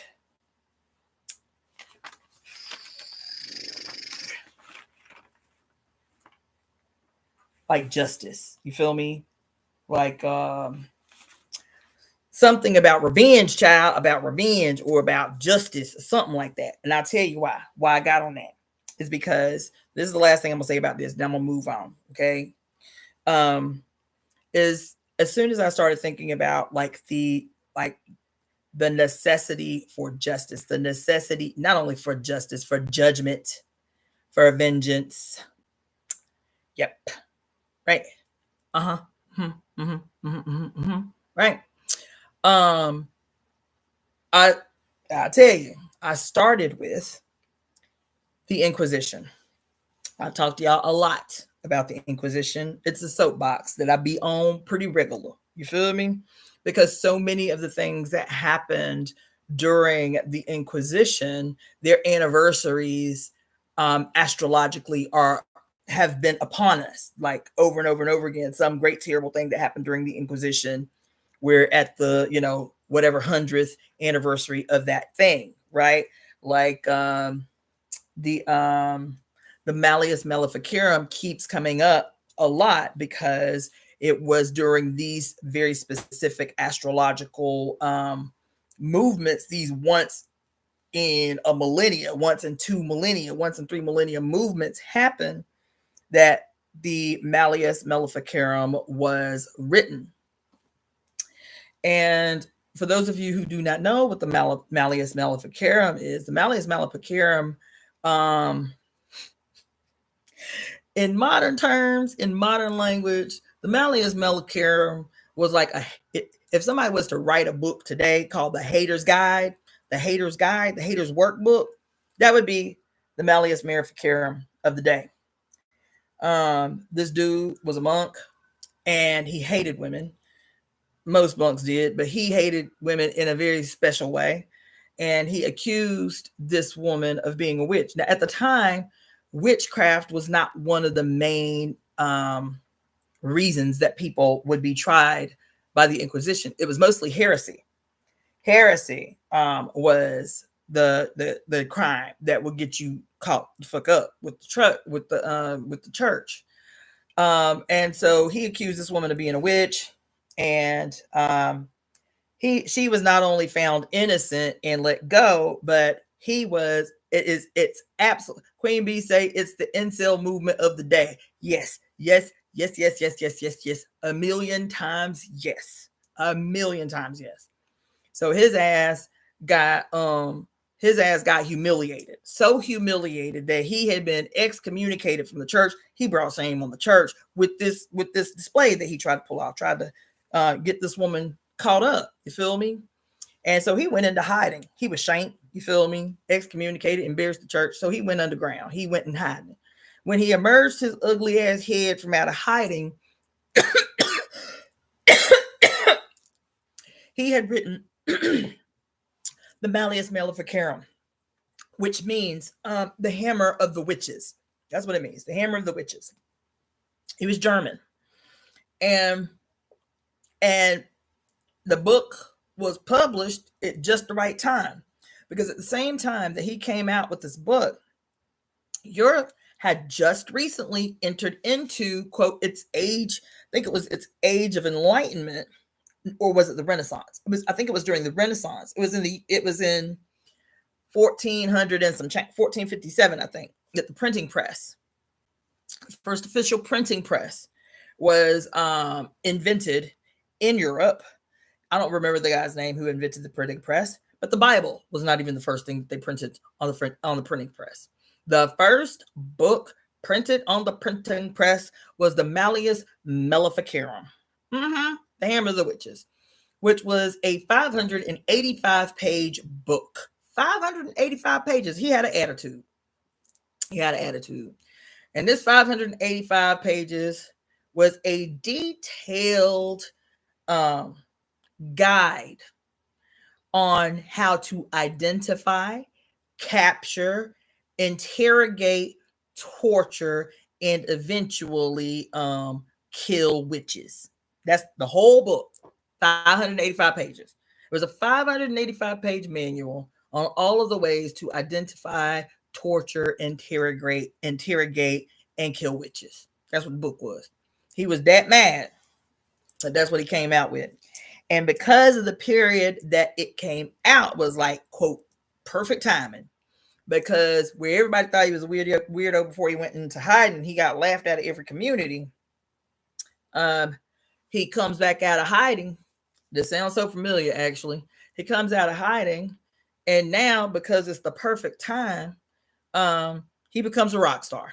He does, especially among men. Queen Bee says, sound like the incel movement of the day. She was right. This was the incel movement of the 1400s. That was. So at that time, the Inquisition had mostly been trying people for, accusing people and trying people for heresy. You know what I'm saying? So like Galileo fell victim to the charge of heresy, right? Because he was talking about the sun, moon, and stars and what did he call it? I can't remember the rotation. The rotation or the revolution of the heavenly bodies or something like that, where he was saying, nope, we don't, the planets don't revolve around Earth. Earth is one of the several planets that revolves around the sun. He was accused he was accused of heresy for this declaration that was not the general consensus in beliefs by the church or the nobility. See, so that was an example. Heresy, right? Any kind of idea, philosophy, or religious theology that opposed the popular opinion, which typically came down from the nobility and from the Roman Catholic Church, was considered heresy. So anybody could be charged for heresy. It wasn't until the printing of the Malleus Maleficarum that the huge pivot in terms of those that would become victims of the Department of the Inquisition became quite heavily female, and there you have it. So let me just tell you, that was the thing I almost forgot. Did you know that the Inquisition did not officially end until the year 1965?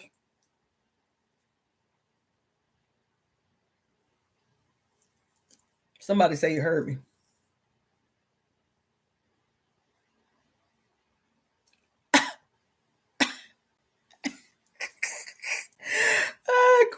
QB say, if she win, these girls will never stop twerking. Just came to mind. What's that a quote from? What is that a quote from? Did I say that? What's that quote from? I love it. I love that quote. If she win, these girls ain't never gonna stop twerking. I love it. Women's joy is synonymous with anarchy to most. Yes. Anarchy, rebellion, yes, all the things, right? What is it? The 7 deadly sins: lust, gluttony, child. let's see. Let's see. He wanted to bring down the hammer on women's joy. Yes, yes, very well put, dear. Very well put. But anyway, did you know? Did y'all know? I didn't know until I started doing this dig that the Inquisition did not officially end.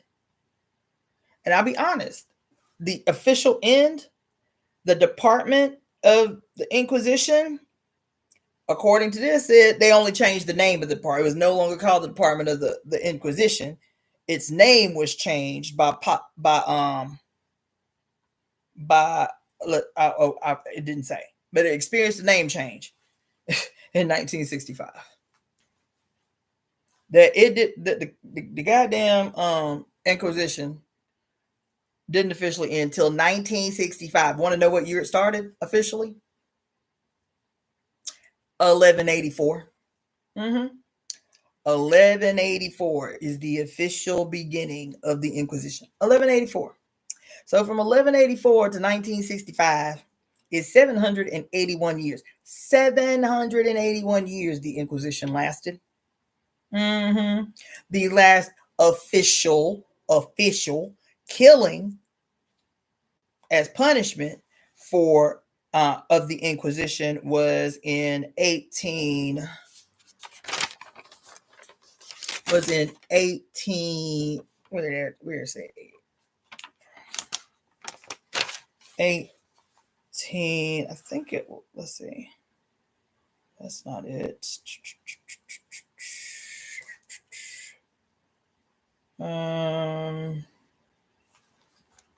It was longer.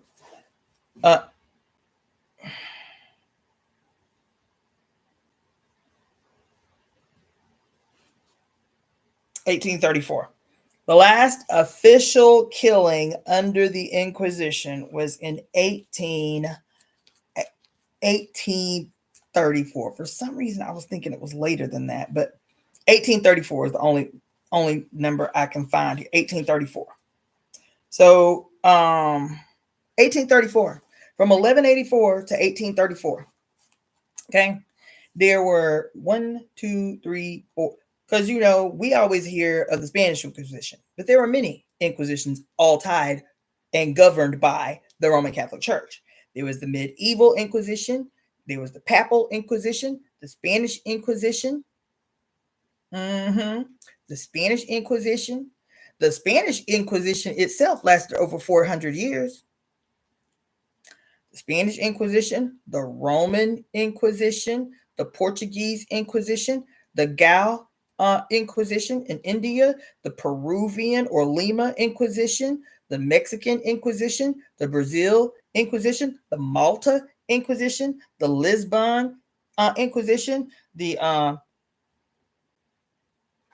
Cumbria Inquisition, the Evora Inquisition, the Venetian Inquisition, the French Inquisition, the German Inquisition. There was another one called the English Witch Act that kicked off England's Inquisition, the Hungary Inquisition, the Czech Poland Inquisition, and the Salem trials were considered a part of the official Inquisition. The Salem witch trials was considered a part of the official Inquisition. Scotland Inquisition, and the early modern period Inquisition.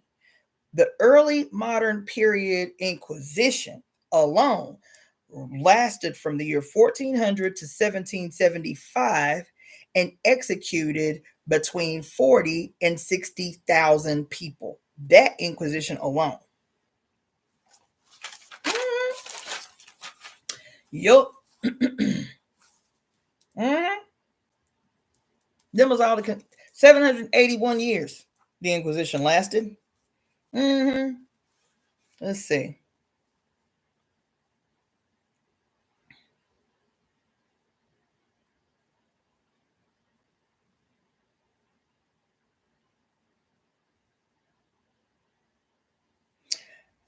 QB says, an Uber driver said to me said that to me last October. So you rather have another Great Depression than to let women decide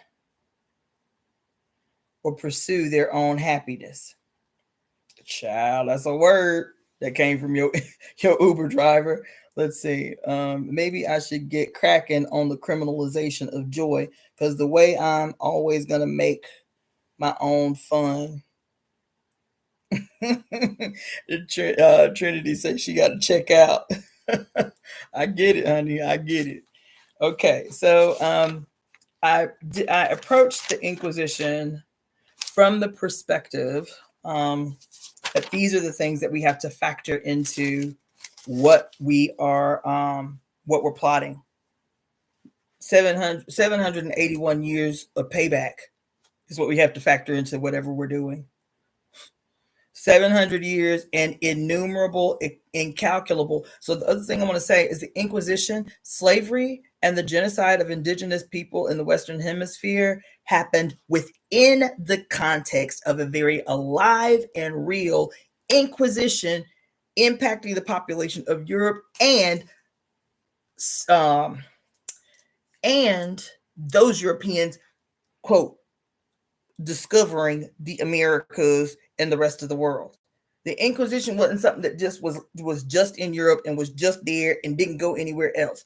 Wherever Europeans went, the ideology, the impact of the Inquisition followed them. So again, being able to put what happened to Africans and what happened to Native people everywhere on earth being a part of the Inquisition that didn't end until 1965. Anyway, I hope that ain't too deep for y'all, because I'm talking about what we must unravel, what we must undo, and what we must do at the same time. Okay? There's a bunch of other stuff that we I'm gonna tell y'all one more thing that seems unrelated, but it fucked me up. I don't know how I got on it, but it fucked me up. Oh, I was thinking about other religions and how old they were while I was doing this whole thing on Constantine at the Council of Nicaea. So Hinduism is 4,000 years old. Judaism is 3,500 years old. Buddhism is 2,500 years old. Christianity is 2,000 years old. Islam is 1,400 years old. Sikhism is 500 years old. And then what they called Kemetic is, quote, 3,500 years old, which is traditional Kemetic religion. However is a huge however. What we call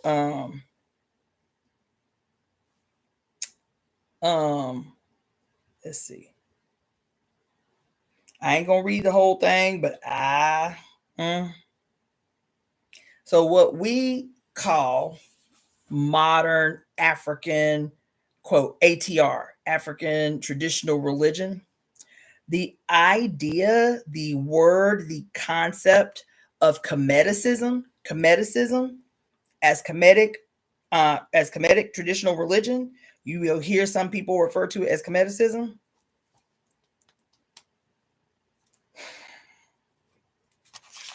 The word Kemeticism, okay? The word Kemeticism is copyrighted by a white woman who was an archaeologist, she alive, a white woman who is an archaeologist who specialized in Egypt and Egyptian artifacts. Her website is Kemetic.org. She is the founder of the Kemetic Orthodox religion. Her name is Reverend Tamara L. Sawida, aka, listen, this white woman was born in Portland, Oregon, y'all. This white woman was born in Portland, Oregon. Became an archaeologist specializing in Egypt. Spent some time in Egypt, y'all. say she was in Egypt in one of the pyramids and spirit came to her. You feel? She is responsible for the word Comedicism. Her name is Reverend Tamara L. Sweeter, aka Her Holiness, the Nisut Sekmet Ma'at Ra Hecate Hecate or Hemet, i.e. Majesty or possessor of character.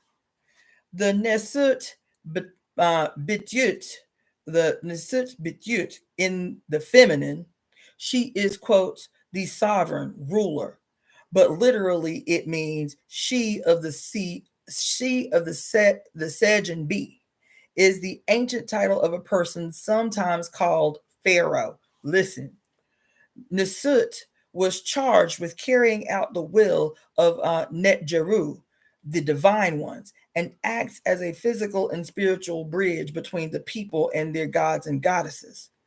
King Laka, King Laka, the invested spirit of the god Heru, she was coronated in Egypt 1996 to be founder and chief priest. In that coronation, she was announced as the 196th Pharaoh of Egypt. Y'all ain't hearing me. I'm sitting here reading this shit in disbelief. When I thought I could not be shocked, I was subdued and dismayed. And then, quote, this was from their website. We recognize that her establishment, her capitalized, her establishment on the ancient throne was made according to ancient traditions, and we believe that she is the current living possessor of Heru's kingly Ka. Netjer is also known as the self-created one, the source of the Godhead. She founded the word, copyrighted and, quote, created the word Comedicism in the 1980s. She also is a thrice-time initiated Mambo voodoo priest. Hold on. That ain't all. Excuse me. That ain't all. Oh, I guess that was all I wrote on her. But that shit blew my mind. This white girl born in Portland, Oregon, says she is the quote sacred possessor. The self-created one, sacred possessor of Heru's kingly Ka, his god, he as the Godhead. She is coronated in Egypt in 1996 as the 196th Pharaoh of Egypt. She's saying she is a direct descendant of Queen, aka Pharaoh, not Nefertiti, Cleopatra. Cleopatra. That's what she said. This white woman born in Portland, Oregon. The founder of Comedicism.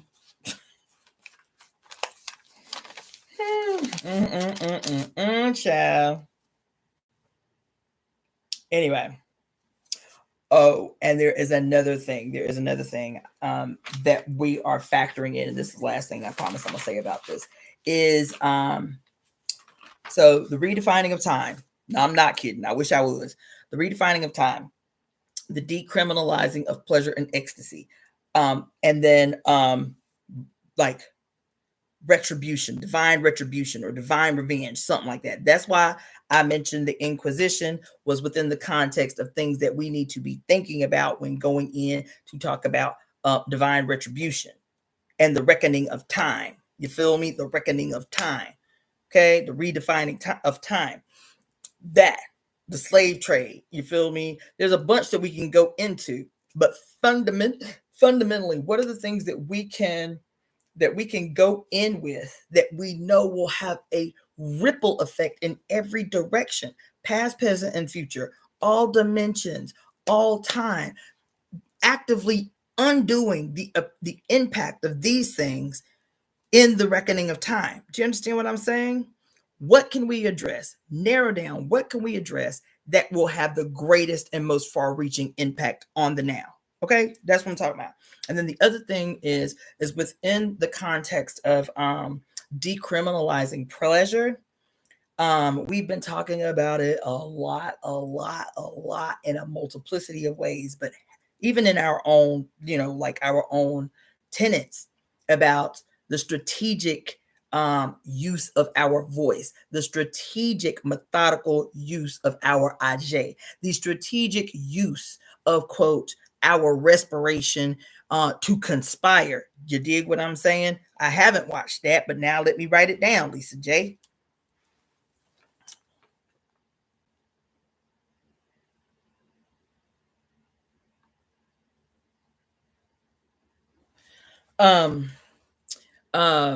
To cast conspiracies. What did I say? What did we talk about in Myths and Secrets? Is about the concept of the miasma, right? How do we, what Amelia say was necessary in the redefining of all time? She said that the imposed amnesia on the spirits and the cells and the minds and hearts of women, right?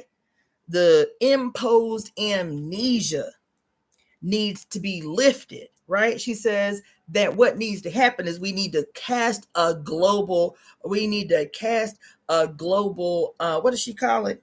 A goddamn global exorcism. That's what she said. We need to conduct a global exorcism.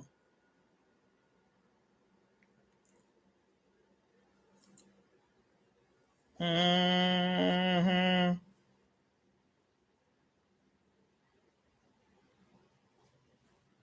A global exorcism of patriarchy is the only thing that's going to save the planet, according to Mary Daly. And I concur. What does that global exorcism look like? What must it entail? How do we use it to not only, quote, heal the present, contribute to the future, but rectify the past? How do we do that? You feel me? So that's what I got on that. So we got to be thinking about the voice. You understand what I'm saying? We're in an air sign age that is defined by water. You feel what I'm saying? How do we use that? How do we use the heavenly waters of the water bearer Aquarius to rapidly transform the human condition, the human spirit, and rapidly heal the planet? How do we factor that in? How do we factor in this thing that we're talking about doing, the fact that we are in an air sign age for the first time in 8,000 years? How do we factor that in? Because it means something. The mythological Bible's beginning, its Genesis, is 6,000 years ago in the sign of Taurus. It says it right there in the beginning of the book. The book starts with the Garden of Eden. What is Taurus? What is the sign of what is the sign of Taurus under Venus? Eden. That's what the sign of Taurus means. That's what it means. It's the first earth sign in the zodiacal chart. Taurus is the Garden of Eden, right? And so why does the Bible start there? Why didn't it start in the last air sign age, which was Gemini? You see? So there's the first air sign age that we are in 8,000 years. There's so much that I've talked about extensively over the last 4 years. America's first Pluto returns. Pluto posted up in the sign of Aquarius until 2044. You feel me? Like there's a lot working in our favor. How do we factor these things in? How do we use water? Which everybody is talking about scientifically. The memory of water, the computer memory and storage of water, right? What's his name? Dr. Emoto's work on the impact not only of our voice, but our actual thoughts on the molecular structure of water. How our thoughts, how we collectively just thinking the same thing can actually change the molecular structure of water. How do we use that? How do we use that? And what it is we're talking about doing. You understand? Everything that I've talked to you about, and I've been saying this for years and years and years and years and years and years and years and years, there ain't nothing that I've talked about that's just for your information only. Every single solitary live I have done, every workshop I have done, everything that I have done has been about how can this information, let me document it so I can go back to it in case I forget, because I'm on some brainstorm shit right now. I need a place to dump this shit. But every single thing, I'm trying to strategically see how this particular thing and this particular information can create a pathway. What is its particular and peculiar use in the construction of the new world? That's all I'm interested in. Call it the savior complex if you want to, but here I know I'm here to change the world. I know I'm here to play my peculiar and very specific role in the changing of the guard. I know that. Not by myself. That's why I disseminate so much shit, is because I'm not on no hero syndrome shit. Feel me? I know I'm here to change the world. Now, we all have to accept that, because even if we aren't actively saying that I'm here to change the world, our presence on the planet is contributing to a future. Now we have the ability to make a conscious decision about our impact on the future. Once we know things, now we can actively say, well, this is the world and the impact that I want to have on the future, because I don't want to have no fucked up impact on the future. I want to have an awesome impact on the future. So even if you saying, I ain't with none of that spiritual shit, I ain't with none of that political shit, baby, your apathy, what you call your apathy, is not real. Your incarnation on the planet is contributing to a future. Now, to be like God is to determine, is to say for ourselves, is to, quote, galvanize free will and say, this is the role that I'm going to play in the future. This is the impact I'm going to have on the future. Fuck what you heard. What all y'all, what everybody else on, that's y'all, that's cool, no judgment. But the role I'm playing is a deliberate one. It's a thoughtful one. It's a deliberate one. Because this is what it means to be a creator. This is what it means to be a creator. Is to take a hold of the power embodied in the flesh to execute and chart my own destiny. My destiny is what the fuck I say it is. And I say that I'm here to change the world, not as some victim of fate. It's because I believe, like most people who aren't Christians believe, that I chose this life, that I chose this incarnation, that I chose this destiny. And I accept it. I knew it before I got here. You feel me? That's why I chose my mama. That's why I chose my daddy. That's why I chose my line. That's why I chose my family that I knew before I got here. And the journey is the remembering and then accepting, making a decision in this incarnation. Yeah, now I remember why I chose this life. And you can still have enough free will to say, yeah, I changed my mind. That shit I saw before, that was nice, but I ain't doing that shit. I ain't doing it. Or I accept it. I accept why I came here. That's what we on. That's what we on. But I know this. I know my grandbabies. I know they children. I know they children's children are not going to be able to say of me, the progenitor of these lines. They ain't gonna be able to say about me, my grandmama, damn, why she leave the world like this? Why she did that? Didn't she want it to be easier for us? Like, damn, this shit's so terrible. This shit's so bad. They're gonna be able to big me up. They're gonna be able to big me up. Yeah, that's one thing I can say. I can say that. Mm-hmm.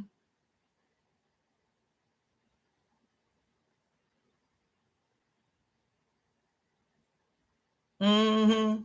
They're gonna be able to big me up. I don't know about the rest of y'all, but they're gonna be able to big me up. Like, she did that shit, goddamn it. Yo, let me tell you about my great-great-grandmama, man. Her name was Cassandra, and she called herself the Daughter-of-the-Fates. And let me tell you what she did. Mm-hmm. Yep. It's set it off time, baby. You had me tell it. It's set it off time. Okay. So these are the things I want you guys to be thinking about. We are at 2 hours and 10 minutes, and I didn't even hint at the shit I wanted to talk to you about. But this thing is happening next month. So it's soon. It's probably something that I should be mentioning every time I get the fuck up on a live, at least for the first 10 minutes or so, because this is big. This event, what they're plotting and scheming. This is the only thing. We could do a whole other event about what's happening. When is Easter? Is Easter this coming Sunday? When is the full moon? The full moon's on the 13th. That's this Sunday. Somebody tell me when Easter is. Is Easter this Sunday or next Sunday? Somebody Google that shit real quick. And then tell me the dates of Passover too. Somebody Google really quick. When is Passover and when is Easter? The reason I'm mentioning it is because Passover, y'all ain't been paying attention. Passover, they about to sacrifice these 5 red cows in Israel to, quote, consecrate the ground before they start trying to construct the Temple of Solomon. That's happening in a couple weeks. That's huge. It's huge. 420. Okay. Isn't that interesting? Easter and 420 on the same day this year. And when is Passover? What's the date of Passover? Somebody. But this shit big. This shit big. Damn. That's 3 big events happening on the 20th. It's 420. And then it's 420. Like we 420. Isn't 420 Earth Day too? Or is it 422? Is it 422 or 420? That's Earth Day. And then Easter. Oh, Sage Page, you a sweetheart. Thank you. Anyway, so it's a lot, but I'm going to be mentioning something. I'm going to be mentioning something about this. 422. Okay, it's Earth Day. I'm going to be mentioning something about this May 20th thing every time I get up on here. Y'all have to keep me disciplined because y'all know I'll be going the fuck in. Now, I am just going to mention nominally, just to say I did, because I'm probably not going to change the title of this live at all. While y'all laughing at me and everything, and I've been staring at my food for 2 hours. Like, damn, I can't wait till I get to eat my food. Let's see. Okay, so I want to, as I'm transitioning to the actual topic of this live, and I'm gonna try to keep it short. But I want to offer like a self-criticism, a self-critique. Okay, so for about the last 3 weeks, I have done many readings, several consults, 5 elements consults, plus working in the area. And because I'm, currently housing somebody who was a victim of the fire, I don't practice at home anymore. So I'm actually in the process of setting up an office. A friend of mine is letting me use a room in her space to set up a practice. So I'm in the process of like transitioning from practicing at home to now going to, to a location, which I'm looking forward to. Actually, I was really struggling with how I was going to be able to transition from one place to another. So that was divinely timed, actually. 2 days before my friend said they needed a place to stay, she was like, yo, you want this room? We're going to fix it up for you, and this and that and the other. And then 2 days later, this room I had to break down for my practice room to house somebody. So it worked out fine. But anyway, all of that to say, there's been a lot that I haven't mentioned happening over the last 3 weeks. So there are several of you, I think 3. There are 3 of you. There are 3 of you waiting on Waiting on your write-ups for your 5 elements consults. I have not forgotten you. I am not ignoring you, okay? I am asking you, I am recognizing that it is past the 7 days. I am asking you to be patient with me, that I will get them to you as soon as I can. It's not a small process. It's like writing a goddamn essay, doing the write-ups for these consults. I will have them to you, hopefully all 3 of those, 4, actually it's 4 of them, before the end of the week. Just have patience with me. I haven't forgotten about you. Okay. But I just wanted, for the sake of integrity, to just be transparent about that. Okay. I finally finished the back orders of jewelry orders that I had today. And I'll be honest, I was thinking all week about, I may be closing down my Etsy store. I've been thinking about it a lot, about closing my Etsy store. I just have to free up some time somewhere. And I feel like if I free up time somewhere, that free time somewhere will allow me to actually bring in more resources, that I'm holding on to one thing that's maybe making me, like pocket change-ish type stuff. Because I'm not, my jewelry store isn't like it used to be. Like I used to be able to bring in anywhere from $3,000 to $7,000 a month from my jewelry store. But that was me working that store as my only full-time job while I was going through medical school. It doesn't do that anymore because I don't spend that kind of time on it. So when I get jewelry orders, and right now, if I'm lucky, I may make $1,000. But typically I would say maybe 500 to 750 a month from my jewelry store. And the time that I spend making those pieces doesn't really, because it's a lot of time. It doesn't, yeah. So I'm thinking about, and not just that, the time that I spend promoting the jewelry store, the time that I spend like marketing and adding pictures and setting prices and all that. Like it doesn't make sense with the time that it takes. So I'm really considering, I'm still going to debate about it some, but I'm really considering that being the thing that I let go. At least until the temple is fully established. My vision for the store, for the Daughter of the Fates Etsy store, the jewelry store, is to be able to train people to do what I do, and then make it like a fundraising apparatus for the temple itself that has paid employees. So it's not like I would be closing it down forever. I am kind of visualizing the transition from this being like, quote, side hustle that I'm trying to manage on my own, to having a full ass temple, like a building with a little bookstore and a little, souvenir store and until spiritual jewelry and all of that stuff. You feel me? Like a full ass functioning temple, and the Daughter of the Fates Etsy store becomes, a part of the temple apparatus, and one of those apparatuses of the temple that can create full-time employment for people. Ideally, the store, in like the way I visualize it, would be something that young people run, between the ages of like 13 and 25. That would be their project. That's the way I visualize it, right?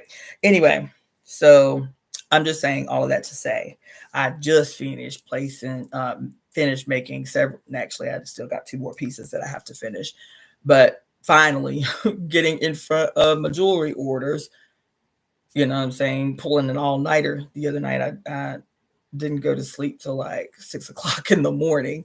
So just be patient with me. I've got too many irons in the fire is essentially what I'm saying. And so I haven't forgotten about you. So I will be getting those consults out this week. Okay? This week. No later than Sunday, but ideally by Friday. Okay? All right. So switching gears. That is, so I'm not going to spend a lot of time on this topic, though I spent a stupid amount of time studying for it, preparing for it. probably just going to give you the intro for the idea, and because it is something that I want to be its own. So maybe I'll make this, maybe I will change the title to this, because I want this topic to be a topic that is exclusively its own. And I meant to look in here to see if it was.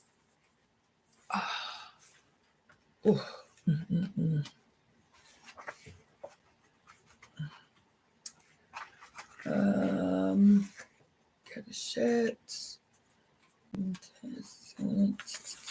I doubt it's in here, but we will just see. Yeah, no, it's not in here. Okay, so yeah. Okay, so the heading, the title of this live, I'm literally only going to introduce it. That's all.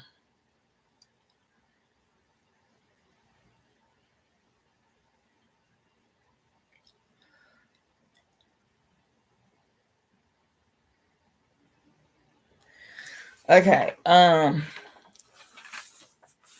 I'm going to tell you while introducing this. I want to tell you some things. This is exclusively for your benefit. I want you to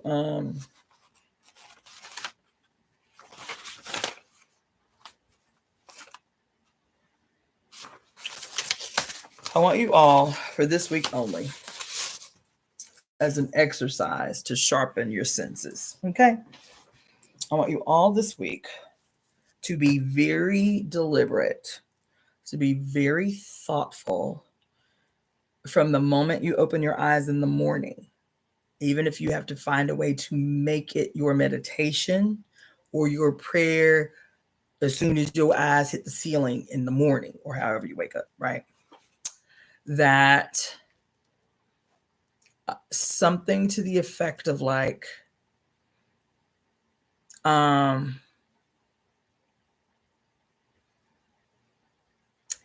don't know, come up with your own mantra, but something to address the fact that our senses are sharpening, that it is not our imagination, that I am open to omens. Make that a part of your meditation or your mantra in the morning. I am open to omens. My sight is clear to see signs. My ears are open to receive messages, both audible and inaudible. My skin is sensitive to all manner of touch. You understand? I want you to lean into these methods, these sensory and extrasensory methods of tuning in to what is trying to come through you. Tuning into what is trying to come through you. But you have to be deliberate that I see beyond my first sight.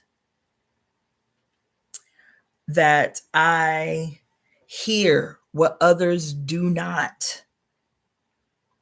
That I am open to omens. It's big. And I know, because I'm guilty of it in the past, especially when I was very young, very new in my acceptance of spirituality, very new in a deliberate spiritual walk after being an atheist for so long. I remember I would experience things, and that because they weren't, quote, seemingly big, I would brush them off as, quote, coincidence. I would brush them off. Or you hear me challenge myself, because my knee-jerk response for years would be, oh my God, I can't believe that happened. And then I'd have to say, yes, I can believe that happened. I do believe that happened, right? To undo the way that that not only spirit, that earth, that animals, that everything is attempting to crack through our very concrete style conditioning. This week, I want you to lean into, no matter how in your mind seemingly small the occurrences are, see them for what they are, as a sharpening, as a strengthening, as a defining and refining of yours, of your natural power, of your instincts, of your intuition, of your audibility, of your visual senses, both internal and external. On and on and on and on and on. Pay attention to smells. Do they bring you back to a place of nostalgia? What is that place and why is it significant right now? I'm telling you, no matter how seemingly small, lean into any, trust it. If you have a moment, a thought, even a thought that's like, I wonder what, and then you brush it off, don't do that. Lean into it. You got Google, you got a freaking Pandora's box of unlimited information. Lean into that seemingly strange thought that, quote, seemingly came from out of nowhere. It didn't come from out of nowhere. It came from within you. It came from within you, and it was purposeful. Lean right into it. There's something there for you. I'm prefacing this way because of the topic at hand and how I got there. The topic at hand is called the quickening. The title of this live is reclaiming and embracing the quickening. Why? Okay, let me tell you why. Because it wasn't even on my radar of things to discuss. I told you I've been obsessing about this Constantine shit, and I was like, look, there ain't nothing else I'm studying until we make this shit happen. And then in the middle of that, two things happened within the last 3-4 days. Okay, first is about the topic at hand. No, you know what? First is the topic at hand. So I told y'all I only have one vice left. My vice is I'm a whore for books. I'm a whore for books. I love books more than anything else except people now. You feel me? But I love books. It is my last vice. It's a problem at this point. It's an addiction at this point. They have this little thing in California called little libraries, where you can get like a little grant from the city and build a little library box in your front yard. And it's like you leave a book, you take a book, you feel me? And they got all these little libraries, these little libraries all over California, all over LA, just little libraries. And I'm like, oh, every time I see one, I'm like, put the blinders on. You don't need any more books. You can't stop at the little library, because I love books. Okay. Every single solitary inch of spare space in my apartment is occupied by books. When I tell you, I literally have nowhere else to put books. I just stuck them in every crack and every crevice up in this joint. You feel me? Every book you see, right, this row of books you see right here, this is 2 deep. The front row and the back row. That's all 8. There's 4 shelves. You feel me? Or 8 if you factor in the little divider. And those are 2 deep. Every shelf, 2 deep. This little thing here is another. This is 9. This is 9. All them. 2 deep. 2 deep. 2 deep. Another one just like this red one right here. There's another red one just like that. 2 deep. 2 deep. 2 deep. 2 deep. There's 2 giant ceiling-sized bookshelves. 2 deep. 2 deep. 2 deep. 2 deep. 2 deep. This one right here in front of me. 2 deep. 2 deep. 2 deep. There's one in what was my office that's just like one of these, but an extra shelf up. 2 deep, 2 deep, 2 deep. There's 3 books. 1, 2, 3, 4. There's 4 bookshelves in my bedroom. You can barely walk in my bedroom. 4 bookshelves in my bedroom. 2 deep, too deep. Like, it's a problem. It's a problem. It doesn't matter. I'm buying books. I'm hoarding books. I stop at every little library. Can't help myself. You feel me? But every now and again, I will find a book at a time that it's like serendipitous. Okay. So let's see, today is Tuesday. So Saturday, I don't remember what happened most of the day, but Saturday when I finally went out into the world, right? I remember what it was. I went to my belly dancing class. I went to belly dancing class on Saturday morning. And while I was out at the class, the woman, her name is Mesmera, my 82-year-old belly dance teacher. She was like, we all were getting ready to leave. And she was like, girl, do you need some music for your house? She was like, I got CDs with belly dance music on it. I was like, oh my God, yes. And so one of the CDs that she handed me had Quickening on it. I was like, oh, wow. I haven't heard that word in a long time, Quickening. That's how it started. Totally inconsequential, right? She hands me a CD. I'm like, oh, mental note, cute, the Quickening, right? On this little dance CD. And it was like a quick step Doombeck player. It was like a quick step, right? But it was called Quickening.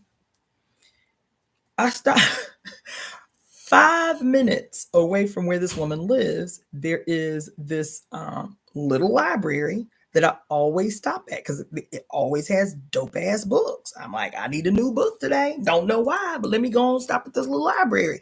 5 minutes from her house. 5 minutes from her house.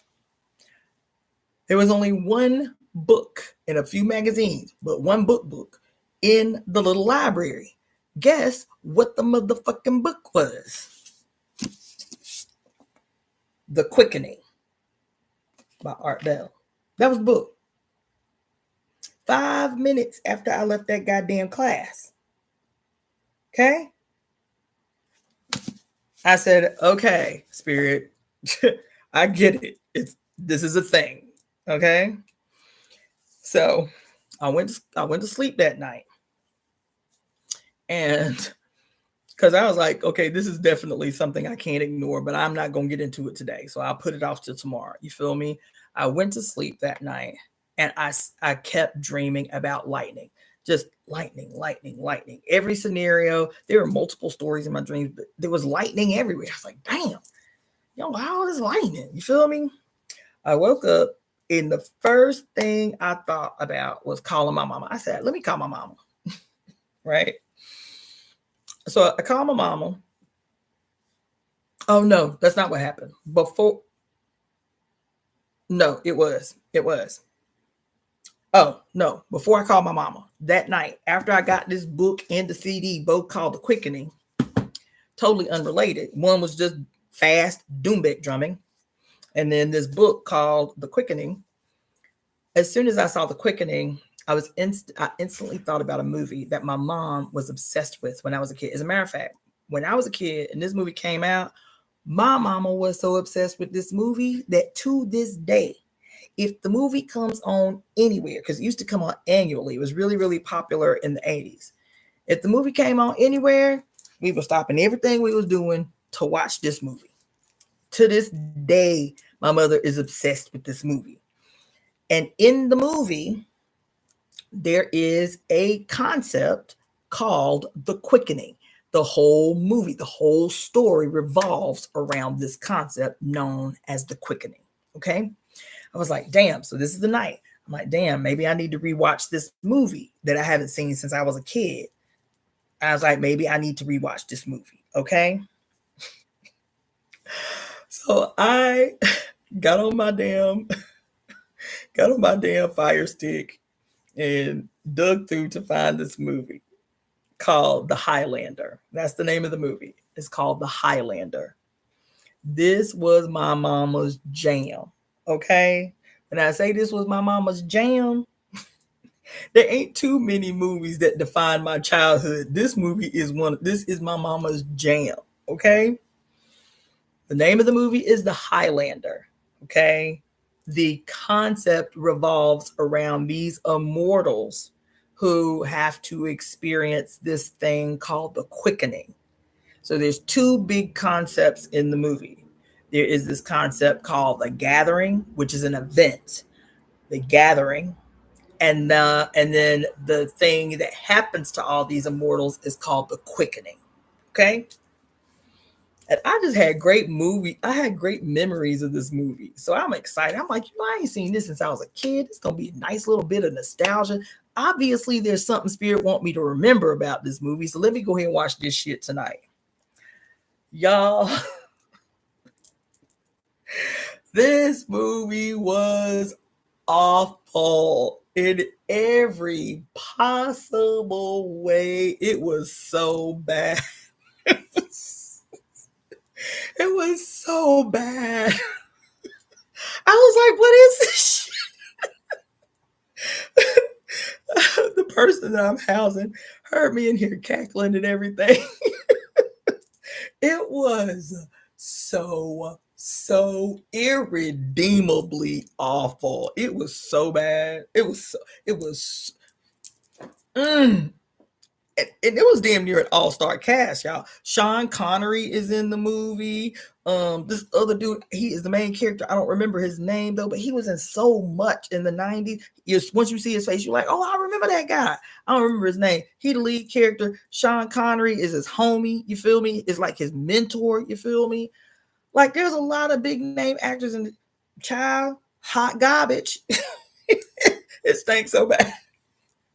The only redemption for the movie was the entire soundtrack was written by Freddie Mercury and Queen. The soundtrack was jamming. The soundtrack was jamming.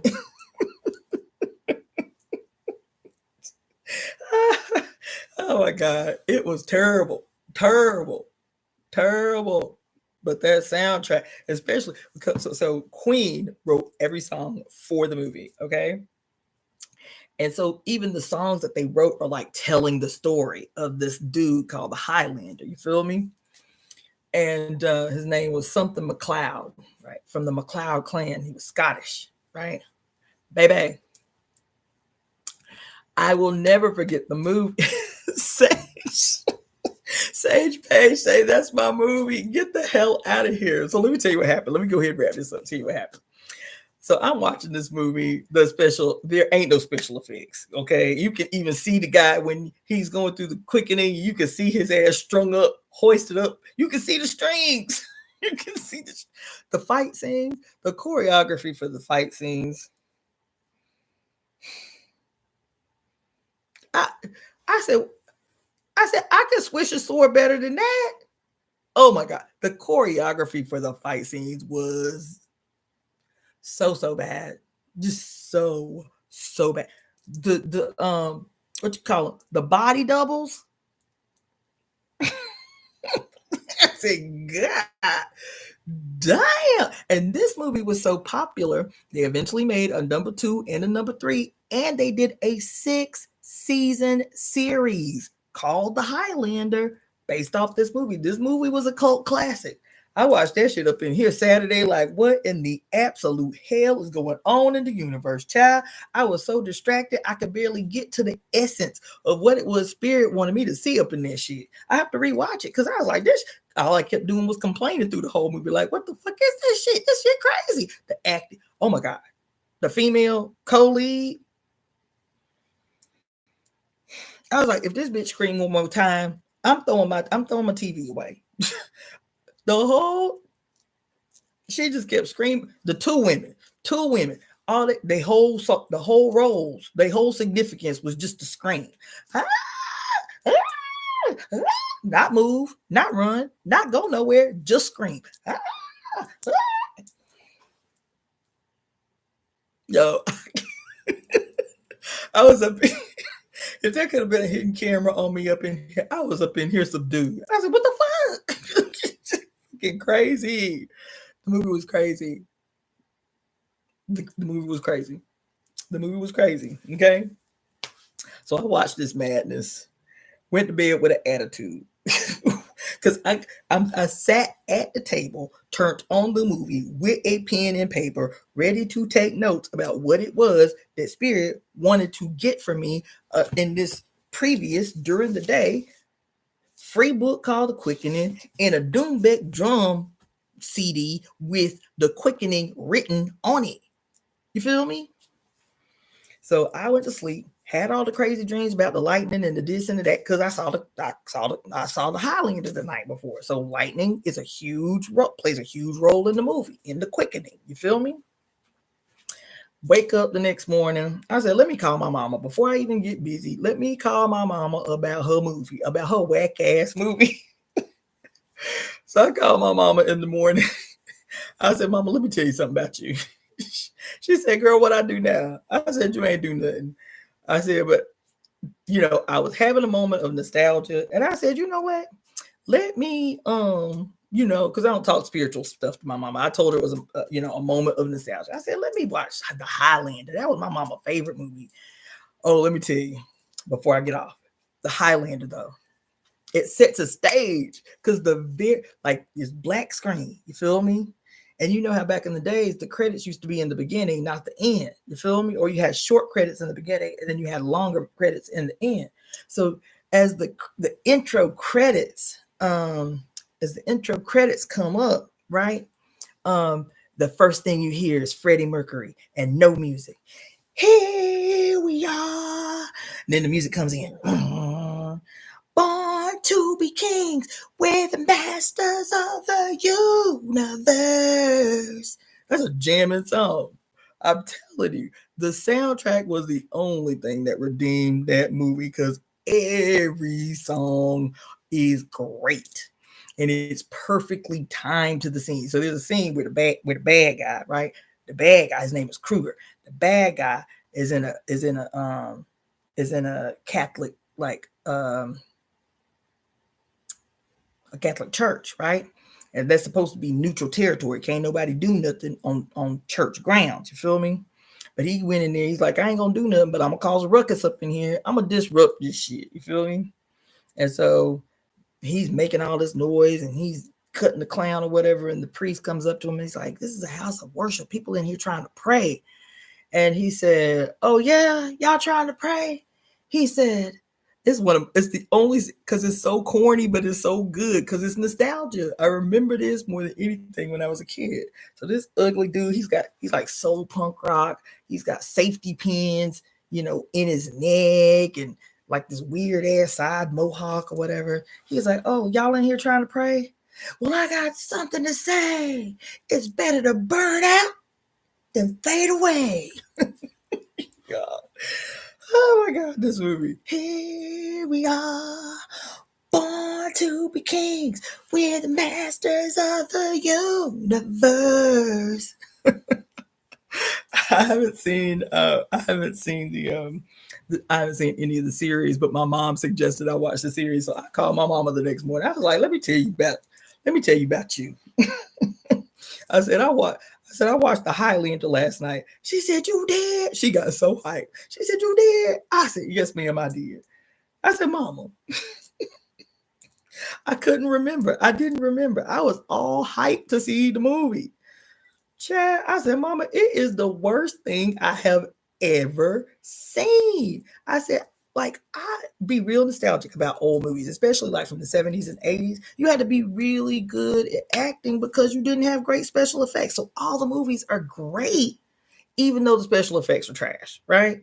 Like, what's that one? Clash of the Titans. I don't give a damn. I'll watch the old school Clash of the Titans before I ever will any of this new shit with great special effects. The acting was stellar. You feel me? All the, what's the other one? Jason and the Argonauts, Sinbad and the Seven Seas, all them joints.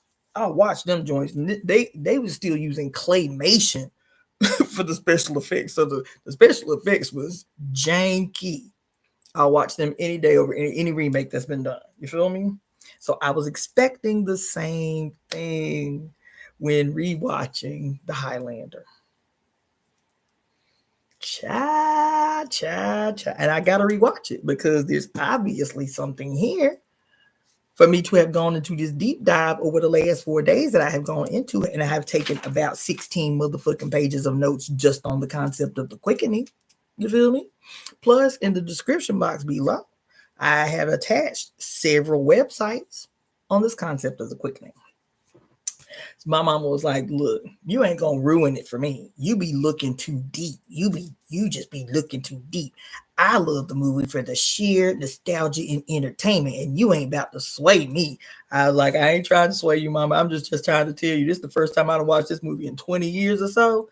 I said, I forgot. Or I didn't know. I didn't recognize. Or maybe I was vibing off your enthusiasm. I said, this was the worst movie I ever seen. There was no redeeming qualities. Yeah, I'll buy the soundtrack and rock out to that. But outside of that, that movie was hot garbage. Hot garbage. She just laughed. She was like, listen, don't you be trying. She said, listen, matter of fact, she said, as many movies as you and your sister made me watch, and I just endured it because y'all loved them so much, and I never got it. She said, y'all remember the movie A Christmas Story? You'll shoot your eye out. A Christmas Story. She said, that's the dumbest shit I ever seen. And every time y'all come home for Christmas, that's one of the things that y'all want to watch because now it's tradition. She said, now sit there and endure that madness. So you listen, don't be talking about my movie. She said, as a matter of fact, I think I'm going to watch it today. Anyway, so the quickening. I think that's the story I'm going to tell. And then tomorrow I'll do like the full like thing about the quickening, but it's purposeful. There is a reason that intervention on Saturday was so sharp. You feel me? It was so sharp for me to get this CD that I didn't expect I was going to get from my teacher. She stopped me after everybody left. Like, would you like a CD to take home with you to practice your dancing? I was like, yeah, I would.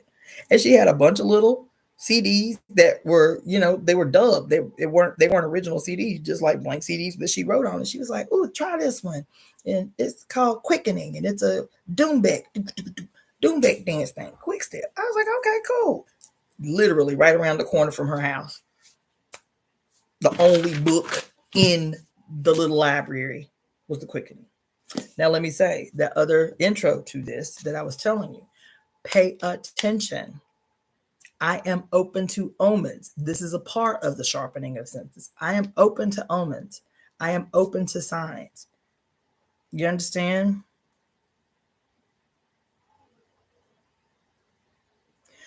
Oracle Deborah 77, but we're going to get into that tomorrow. We deep into that. Listen, witch. Oracle 77. Listen, let me just tell you something about you. Okay. I'm sitting here telling you, being open to omens, being open to seeing signs, leaning into those things, no matter how seemingly small. Listen to what this woman just said, Oracle Deborah 77. She said, what's up with the heads off to get that energy? Same as to vampires' death, heads off, and fire or death. Is there a significance of the heads off, a greater meaning? Just wondering. Listen, these are deep dives that I'm getting into in this thing. These 16 notes that I just took. But the vampire thing, I had not even made a connection until today when I was revisiting. But not just the vampires in terms of like how to kill the vampire. Also, I likened. Where did I write this today? I literally just wrote this today in preparation for this. Hold on.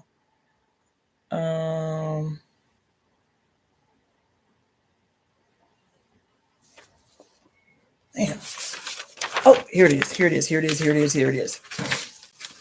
So these were just additional jotted down notes I took today on top of the many notes that I took in this book. You feel me? But just today, trying to create the live for this, I said,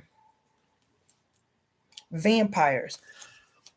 Not only how to kill the vampire, the heads off thing, but how I likened vampires, quote, I put in quotes, quickened by the blood of the dying.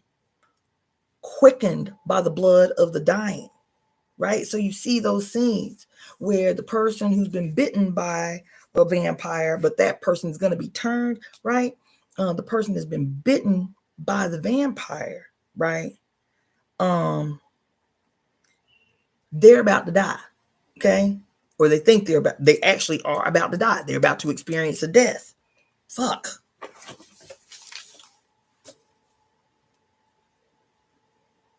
Whoa.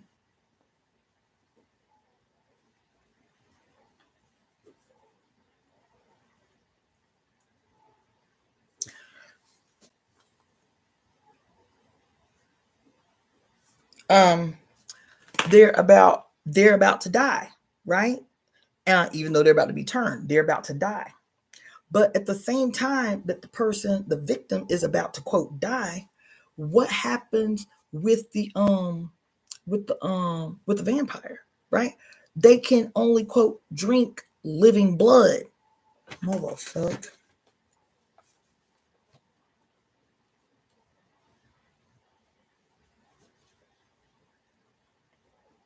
Y'all.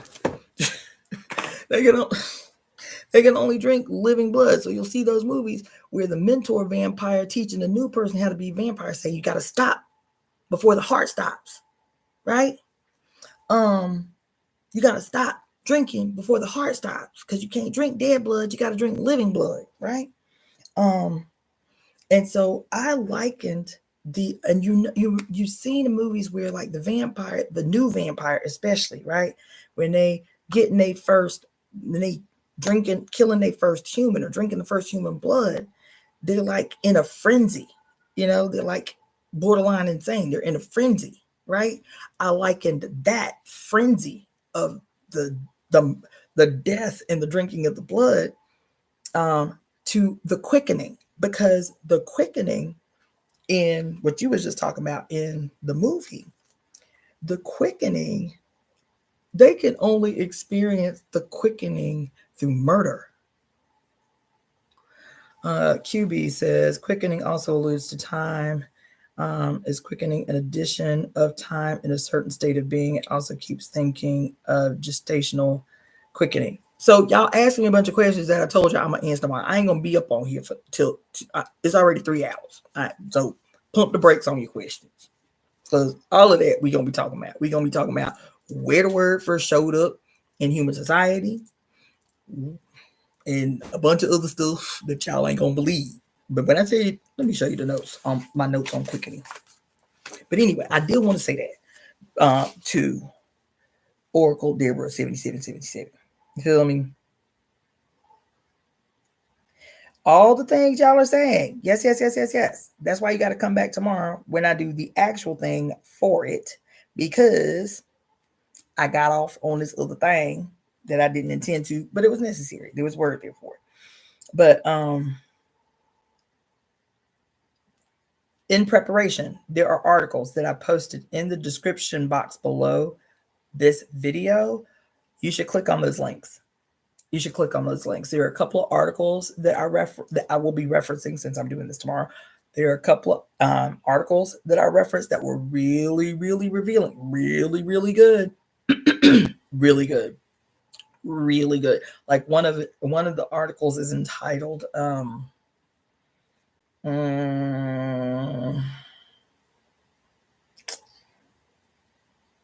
something to the effect of when did the quickening fall out of favor?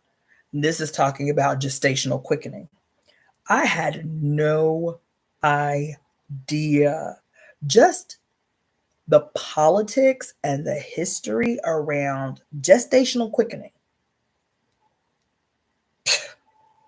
There were hundreds of laws, y'all. Hundreds of laws. Hundreds of laws for hundreds of years based on the quickening, the first time the mother feels the baby move, based only on the quickening. Laws. Yes. I was like, laws specific to slavery around the quickening. Laws specific to enslaved women and when it was and when it was not legal to lynch them based on the quickening. Yo, I was up in here like, whoa, just whoa. Just whoa. Yes. So y'all keep me disciplined tomorrow because I did the deep dive. Now we gonna have to get into the thing. Is it this book? No, it's another book. Oh, you know what? I gotta retell the story tomorrow because me getting the CD was not the first thing. Me getting the CD was not the first thing that happened that set me on the path to the quickening. Me getting the CD was not the thing. Let me see if it's in this book. Technology, algorithm. I think it's the other booklet. Looks like this one. Yes, it is. Where's that at? I got to tell y'all this before I go. It's this one. Yeah, it's this one. It's not. Yeah. It wasn't the CD. It was, let me tell you, start taking notes in clubs. The kind of breakthroughs you have when it's noisy all over the place. Let me tell you. I'm going to tell y'all in a minute. Here's it at.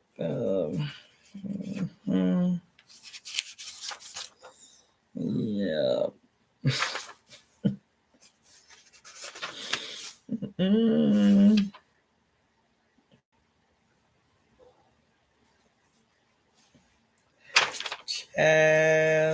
I'll be taking more notes than I can tell y'all about, I promise. Because this was going to be this other thing that I just ran across was going to be a whole nother live I was going to do and somehow forgot it. I'm sitting here looking at it now like, damn, this need to be a live too. Shit.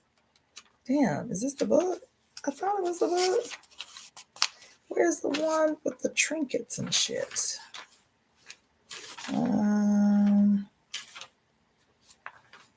So this one, I'll tell you anyway, since it's open.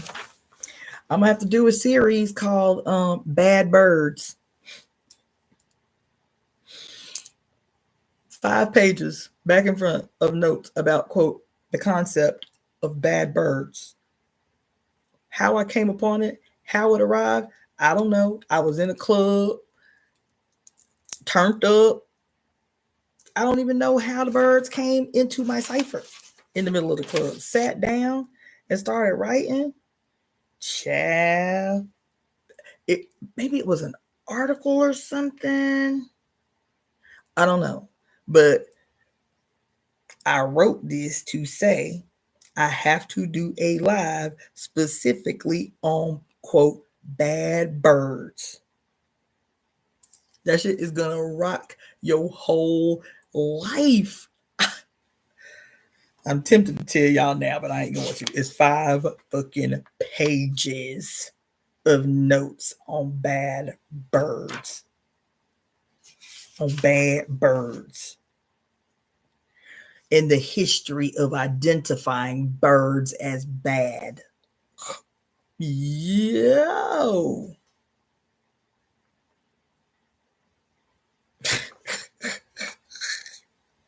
So, of course, when I'm talking about bad birds,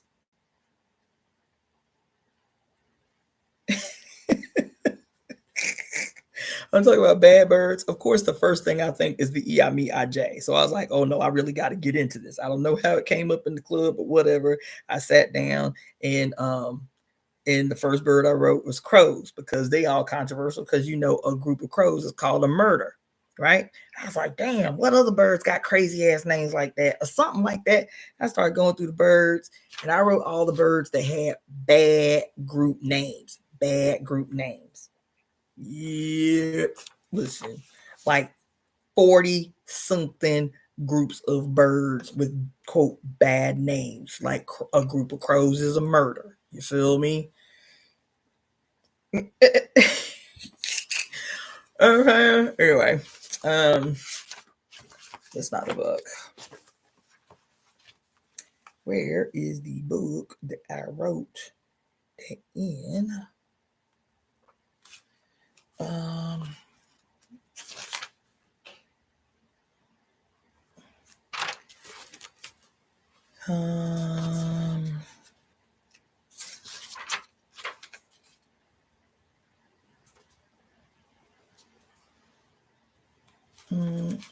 Man, if y'all saw my note-taking books, I should just, instead of writing a book, I should just take photocopies of all my notes and publish that shit as a book.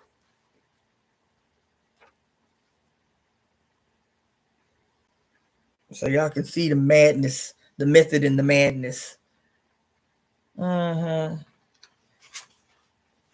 it's got, damn, where? Oh, it's the blue book. My bad, y'all. Then I'm gonna leave y'all alone. It's the blue book. Oh, while I'm looking for the blue book, I'm gonna tell y'all one more thing. As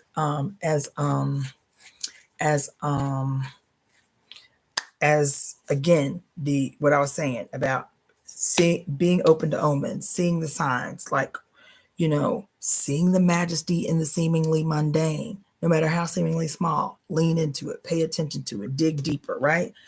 This just happened today. I had an out of the house client. I had an out call to do. And there is a little library en route to this client's house. I always stop at this little library. Sometimes it'll have cool shit, sometimes it won't, but I always stop because it's in a rich neighborhood. You feel me? And so I was late for the appointment, but I was like, fuck it, I'm still stopped at this little library. And how about this week? Just started rewatching for the 9th, 10th time that show called The Power. Right, that I've been telling y'all about, right? Oh, The Power, the show, The Power is going to be in my discussion about the Quickening tomorrow. The show, Black Lightning, is going to be in my discussion about the Quickening tomorrow. The show, I don't know if y'all have seen it. I started rewatching 2 shows. Has anybody ever seen the show? It only got 1 season or maybe 2 seasons, and then they canceled it without a resolution, which pissed me off. But there's a show called Emerald City about the Wizard of Oz. They got 1,000 different versions of the Wizard. Emerald City was a series. It's so good. I was like, how they killed this after 2 seasons is beyond, because it is good. It's good. It's good. I just started rewatching it. So good. It's so good. It's gonna be in my discussion about the Quickening tomorrow, Emerald City. It's good. It's good.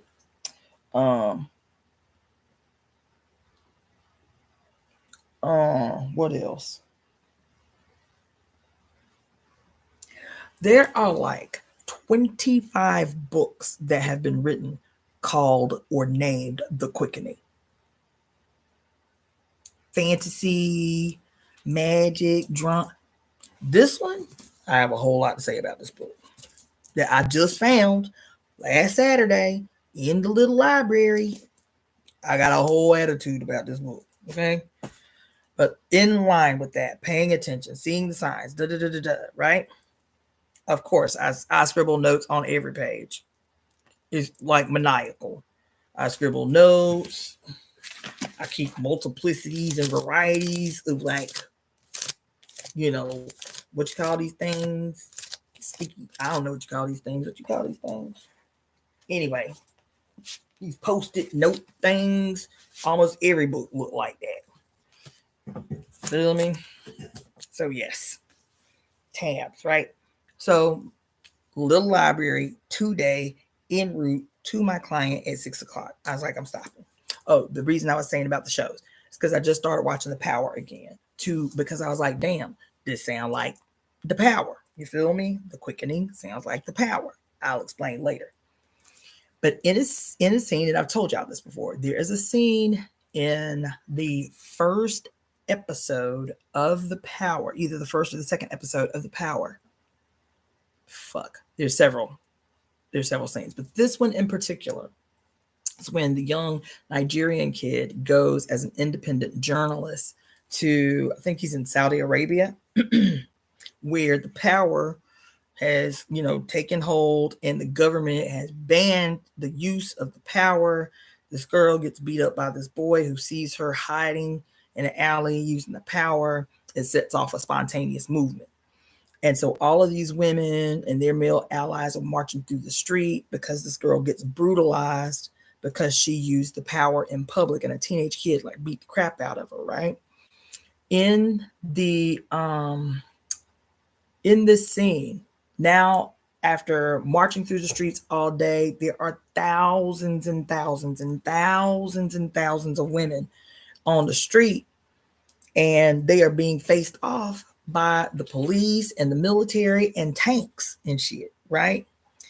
And the reason I started watching The Power again this week was because of this intervention about the quickening. And I was like, the way that quickening is being described, it sounds like The Power, but specific, not just the power in anybody, the power specifically when the young girls realized that they could transfer the power to older women, right?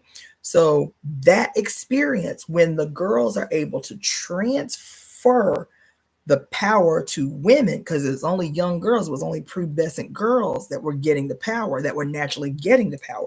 They weren't experiencing, if it came on naturally, they were not experiencing what the women were experiencing when the power was transferred to them.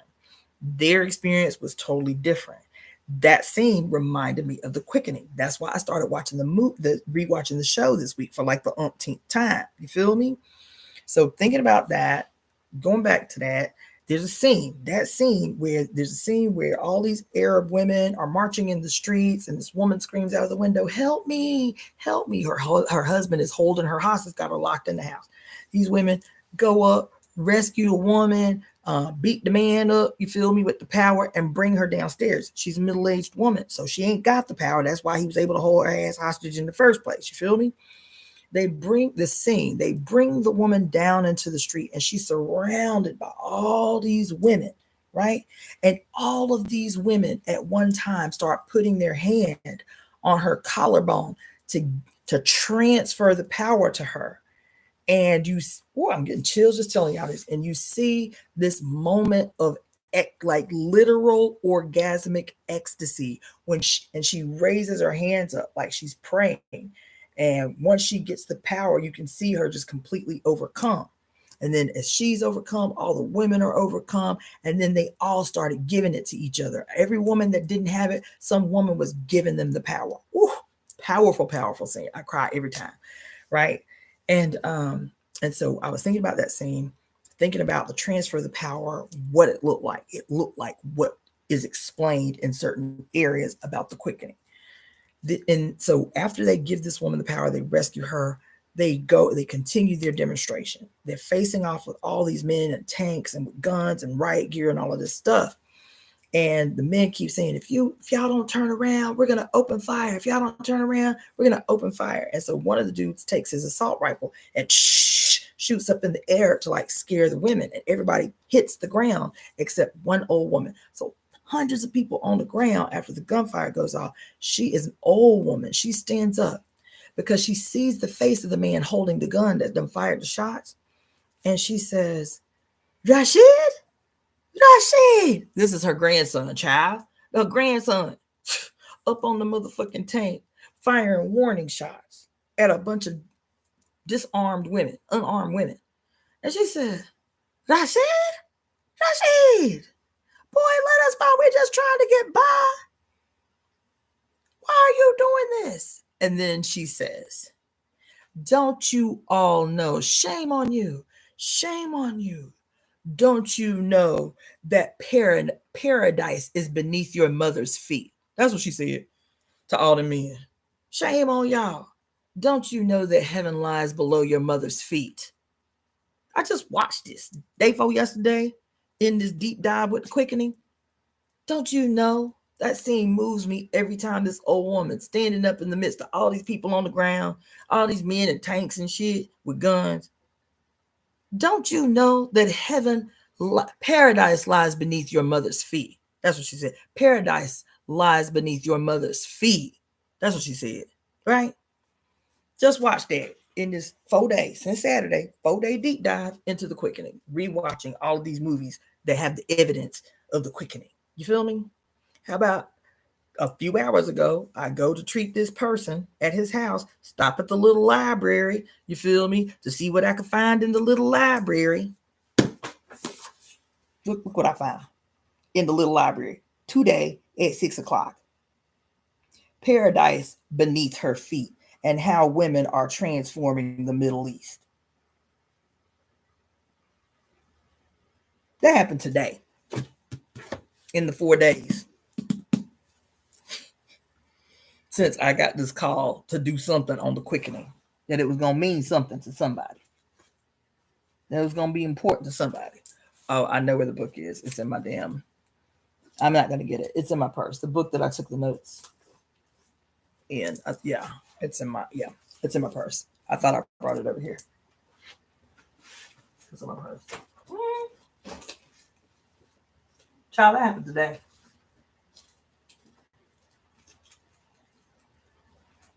That happened on this day. That happened today. And that little library that I was like, I can't stop. Let me stop anyway. I'm already late for my client, but let me just stop. The only book I pulled up out of there, I said, Paradise Beneath Her Feet. I said, stop playing. Stop playing. And I just watched that episode Sunday. Stop playing. Stop playing. That is what I pulled out of the little free library today. That's why I went on that whole diatribe about being open to omens, being open to receiving signs, no matter how small you think they may be, not ignoring whatever, no matter how trivial you think it is. That little inner voice, listen and lean in. What I mean by lean in is do the least common denominator. If something comes to me and I feel like it's quote from out of nowhere, I Google it. I Google it. And then it'll lead you on a wormhole. Because what did I tell y'all a long time ago? That my elder told me that the internet, the World Wide Web, it doesn't matter what they trying to do with it. It is still the domain of Obatala.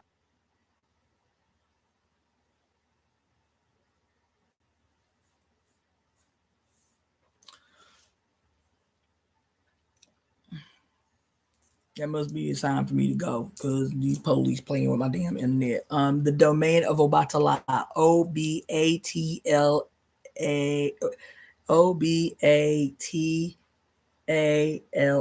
Obatala, Orisha. So Google it.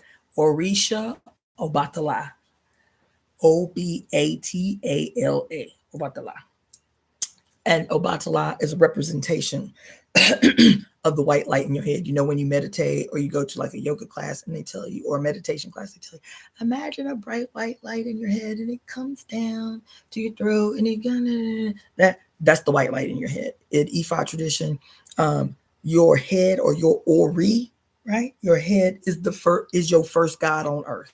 Your own consciousness, your own mind is your first God on earth. The white light that illuminates your mind or your God on earth is Obatala, right? No,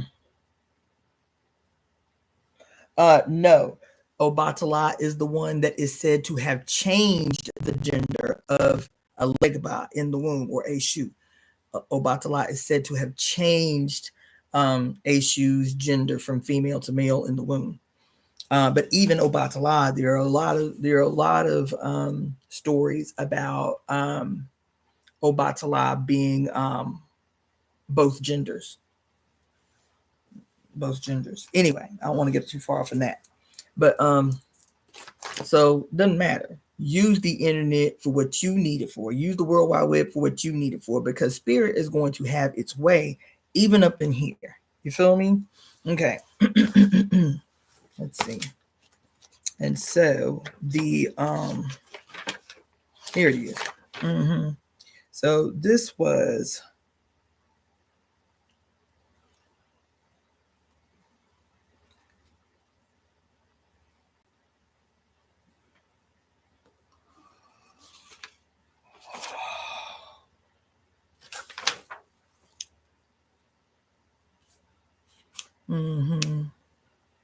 So let me just tell you how this started. I forgot this part. This is the initiating incident. I said it was me receiving the CD, but the CD was a confirmative incident. The night before, I had gone out, and honestly, didn't want to go to dance class that morning because I was hungover. Okay. But I went ahead and went. But the night before, I was reading through old notes. Sometimes I'll pick up my journals and just go through, revisit old stuff because I write stuff so fast. Sometimes I don't even think to revisit it. I was revisiting from this journal, right? A section. I wrote this on November 23rd of 2024. So these is notes from November, okay? And it was like wanting to do another live. It was another live topic that I never did, that I eventually have to go and do because now I'm seeing it again, right? But this was the night before Saturday, okay? Absolutely is why you get messages from the internet. Yes, absolutely, 1,000% yes. Yes, it doesn't matter what the man or what the state or what the government or what the billionaires or any, it doesn't matter what their intentions are for the internet, just like it doesn't matter what their intentions for AI are, it doesn't matter what their intentions for robots are. It is our interaction. Every time we interact with the thing, we change the thing. I don't want to get that deep. Let's go. So I'm revisiting in the club the night before my little journal, and I was like, oh, damn, I need to revisit this because this was a topic I was intending to do when I took the notes in November of 2024, and seeing, lo and behold, I never did it. Feel me? The topic for the discussion was going to be the history of spiritual madness and utterances. We've talked about this many times within different like concepts or whatever, or topics, but I was like, this has got to be its own topic, the history of spiritual madness and utterances, right? So I'm writing stuff down, taking notes.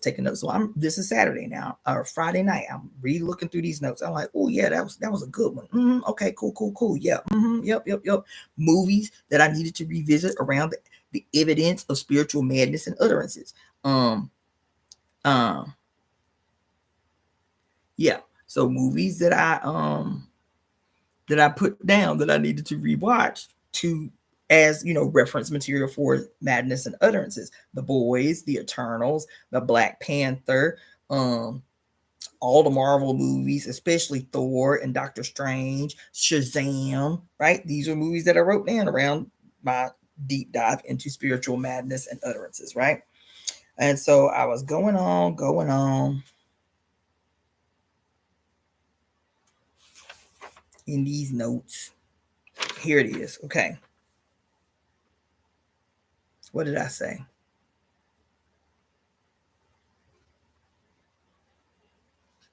Mm-hmm.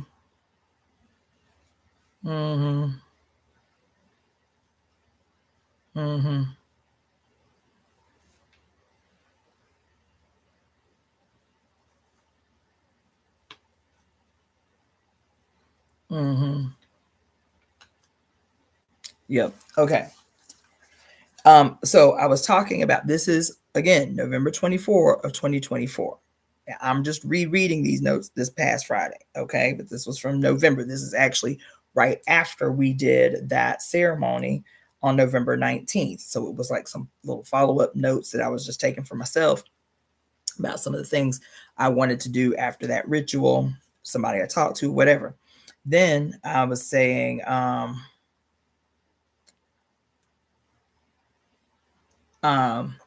I met a woman named Cynthia. She was telling me about a book called Female Ejaculate, and then another book called The Solar Feminine Christ. right?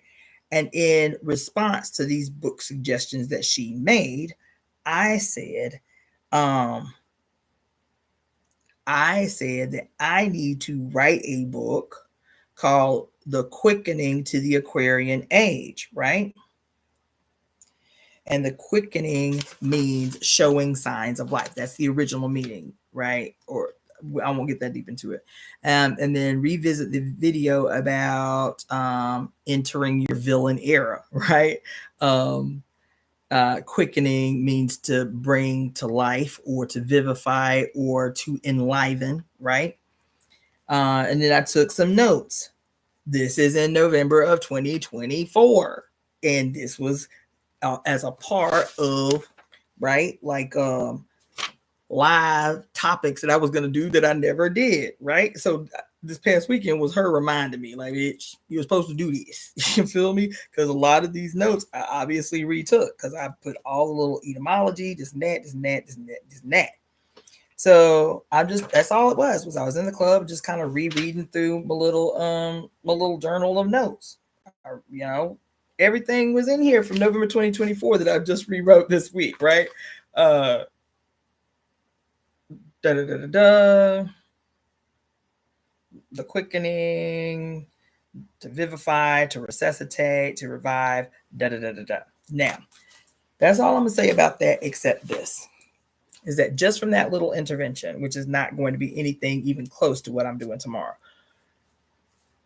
The word quickening, to revive, to resuscitate, to enliven, to vivify, to revive, right? These are all about, quote, to give life. That's one of the meanings. To give life, one of the etymological meanings. To give life, to return to life, to revivify, to vivify, blah, blah, blah, blah, blah, right?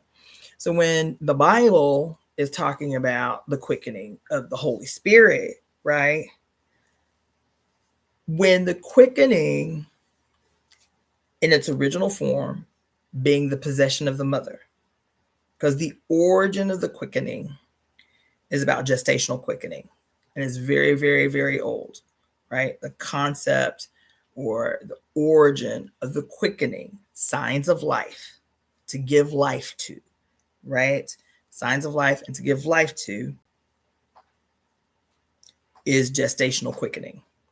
Once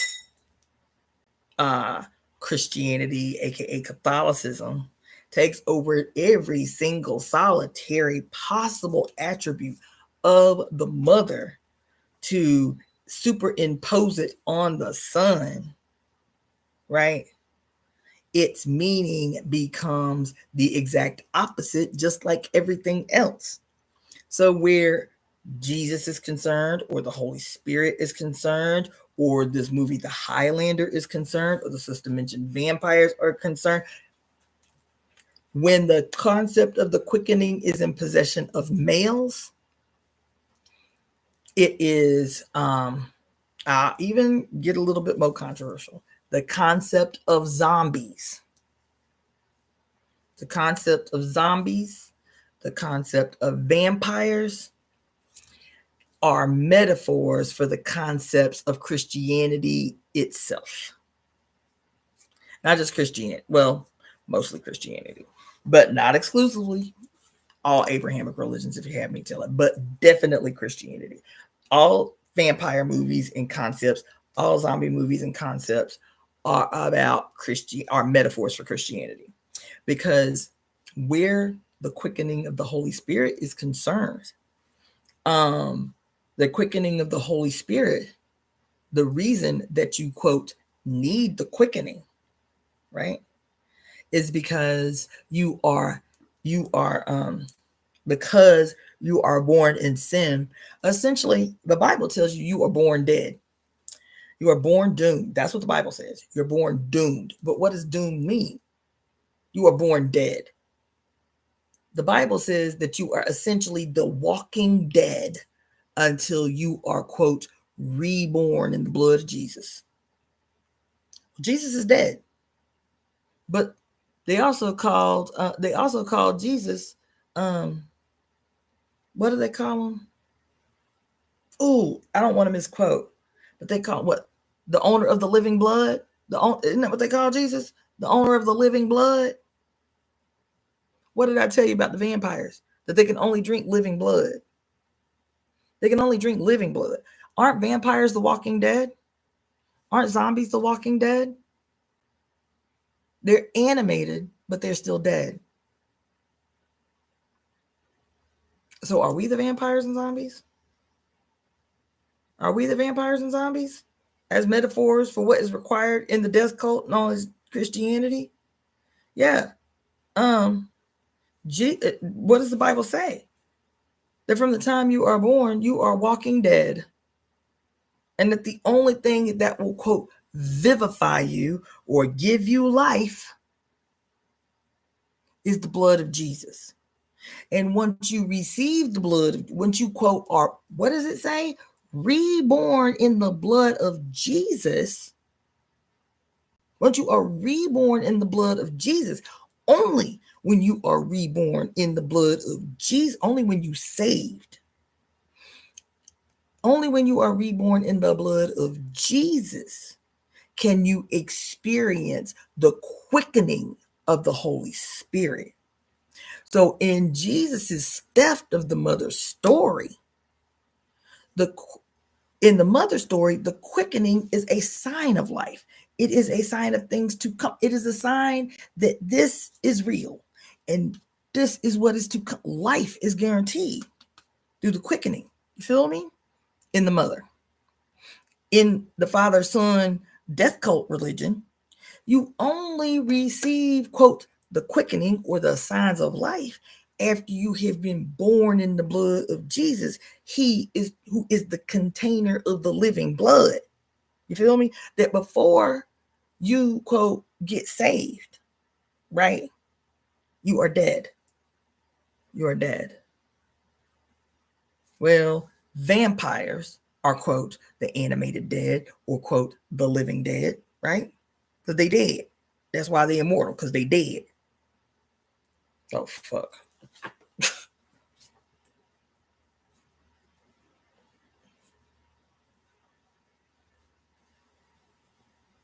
Whoa.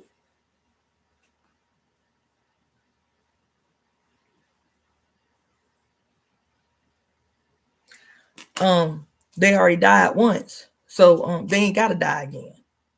But you born by your mother, but Jesus requires you to be born again, because the birth through her is not sufficient. As a matter of fact, because she is sinly monstrous Horus bitch, you feel me? You most definitely need to be reborn because she's so evil and diabolical and monstrous in every way and responsible for the fall of mankind that your ass is born dead. You're born dead. That's the way Jesus tell it. You born dead. And that it is only his death and in his death, the covering of you in his blood, in his dead blood, in his dead blood that you can experience the quickening of the Holy Spirit. You can be vivified. You can be revived, your dead self, and you become alive in Christ. You become alive in Christ. What does that mean? Right? And that's why they lead you in a sinner's prayer, because they can't enter until you act. Woo!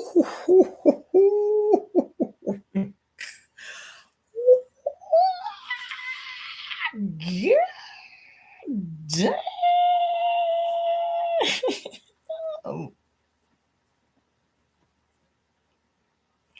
Come on.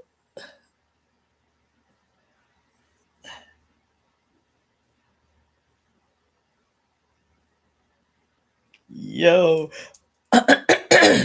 Books, spiritual tea, and me. Child, I'm about to cite you on that one. God damn. About to cite you tomorrow on that one. Yeah.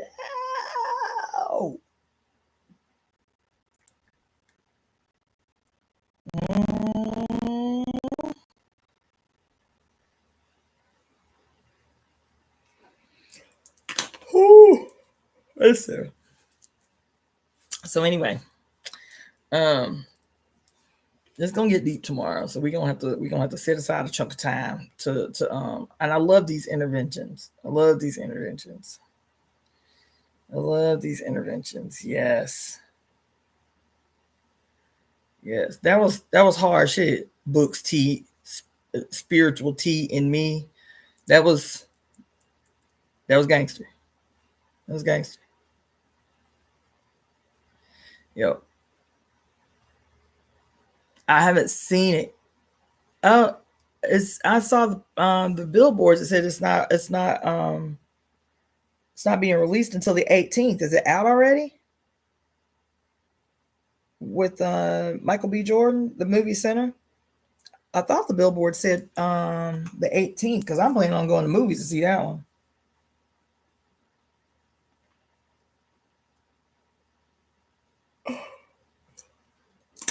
Oh, preview only. Yeah, I'm going to the movies to see that one. Yep, it's been a long time since but I saw the billboards out here. Plus, I love Michael B. Jordan. His little beautiful self. I'm going to the movies to see that one. But anyway, so that gives you some inclination about some of the things that we're going to be discussing. But that's what I was looking at the club on Friday night.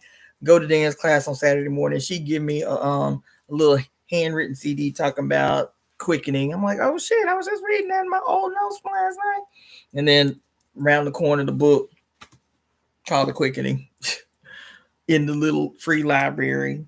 So I started watching multiple things at the same time. I'm watching all the series of Emerald City right now. I'm still watching The Power. I just started watching again for probably the 12th time the Witcher series tonight. Like, I be scanning through all the shit because I told you chaos is where magic comes from for me. But yeah, so I started watching The Power again this week. And then the last episode that I watched actually was Sunday, where she says, Rashid, what are you doing? We're just trying to get by. What are y'all all out here doing? Don't you know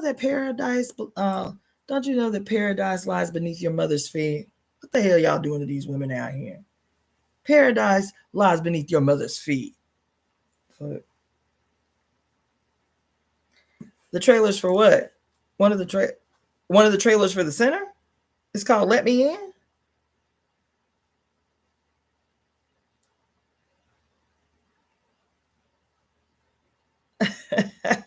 Marcia Marquis, I ain't seen you up on here in a minute. Okay, let me get up on these trailers. I haven't seen a single trailer for it. I just see all the billboards here in Hollywood, but I haven't even looked at a trailer, so I'll do that. But guess what else The Quickening is in as a concept? I just started rewatching The Matrix again. It's in there too. The Quickening.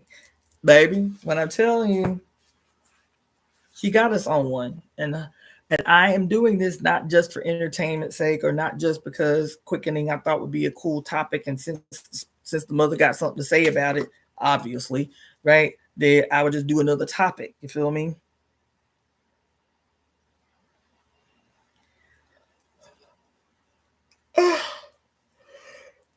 This topic of the quickening, the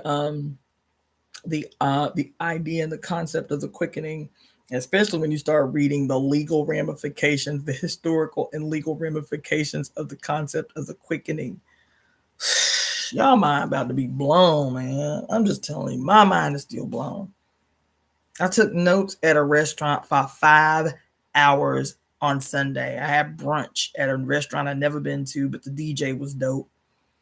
And pulled out my book, and she was like, "Are you okay?" I was like, "Yeah, I got a bottomless mimosa," because I was like, "Don't bother me, I'm gonna post up." And I was up there for 4.5, almost 5 hours taking notes about the quickening. So the reason I was talking about the vampires and the zombies and the quickening is because they're living, even though they're dead, their living is, quote, the sign of life, right? And there's some other things I've been kind of contemplating, but I'm gonna focus. I'm gonna focus my studies. You feel me? Narrow all my notes. narrow all my notes, and get ready for this live tomorrow. I'll be honest, tomorrow is Wednesday. I'm not going to do the live late because I want to go dancing tomorrow. I meant to go dancing tonight, but I'll go dancing tomorrow. So I'm going to do this live in the daytime tomorrow. I'm going to do this live in the daytime tomorrow on the Quickening. Y'all might just have to revisit. I know y'all all night owls and carrying on, but tomorrow I'm going dancing. I can't, like, dancing is my only exercise. I go dancing Tuesday night, Wednesday night, Friday night, sometimes Saturday night if they have the party, you feel me? Sunday night, you feel me? It's the only exercise I get, you feel me? And so I can't be in Saturday morning dance class. I can't be missing no dancing, you feel me? So I'm going to do a daytime live tomorrow just to get it out in the world. May not have a lot of live participants, but y'all can come back and revisit it. I just need to get this shit out because Thursday is the meeting that we're having around planning for the Constantine thing. That being said, I love you all. Y'all are revolutionary gangsters. Y'all just be up on here live and in full effect. Sister Marcia Marquis just said it's 8 o'clock in the morning. Where the hell she at? She headed to work. You feel me? Y'all be up in the room. I respect that. So it's divinely time. Good night. See you. Okay, cool. Awesome. All right. Thank you guys. This was fun. I'm gonna have to change the title. In the meantime, I'll see y'all tomorrow. Y'all sleep well. Peace.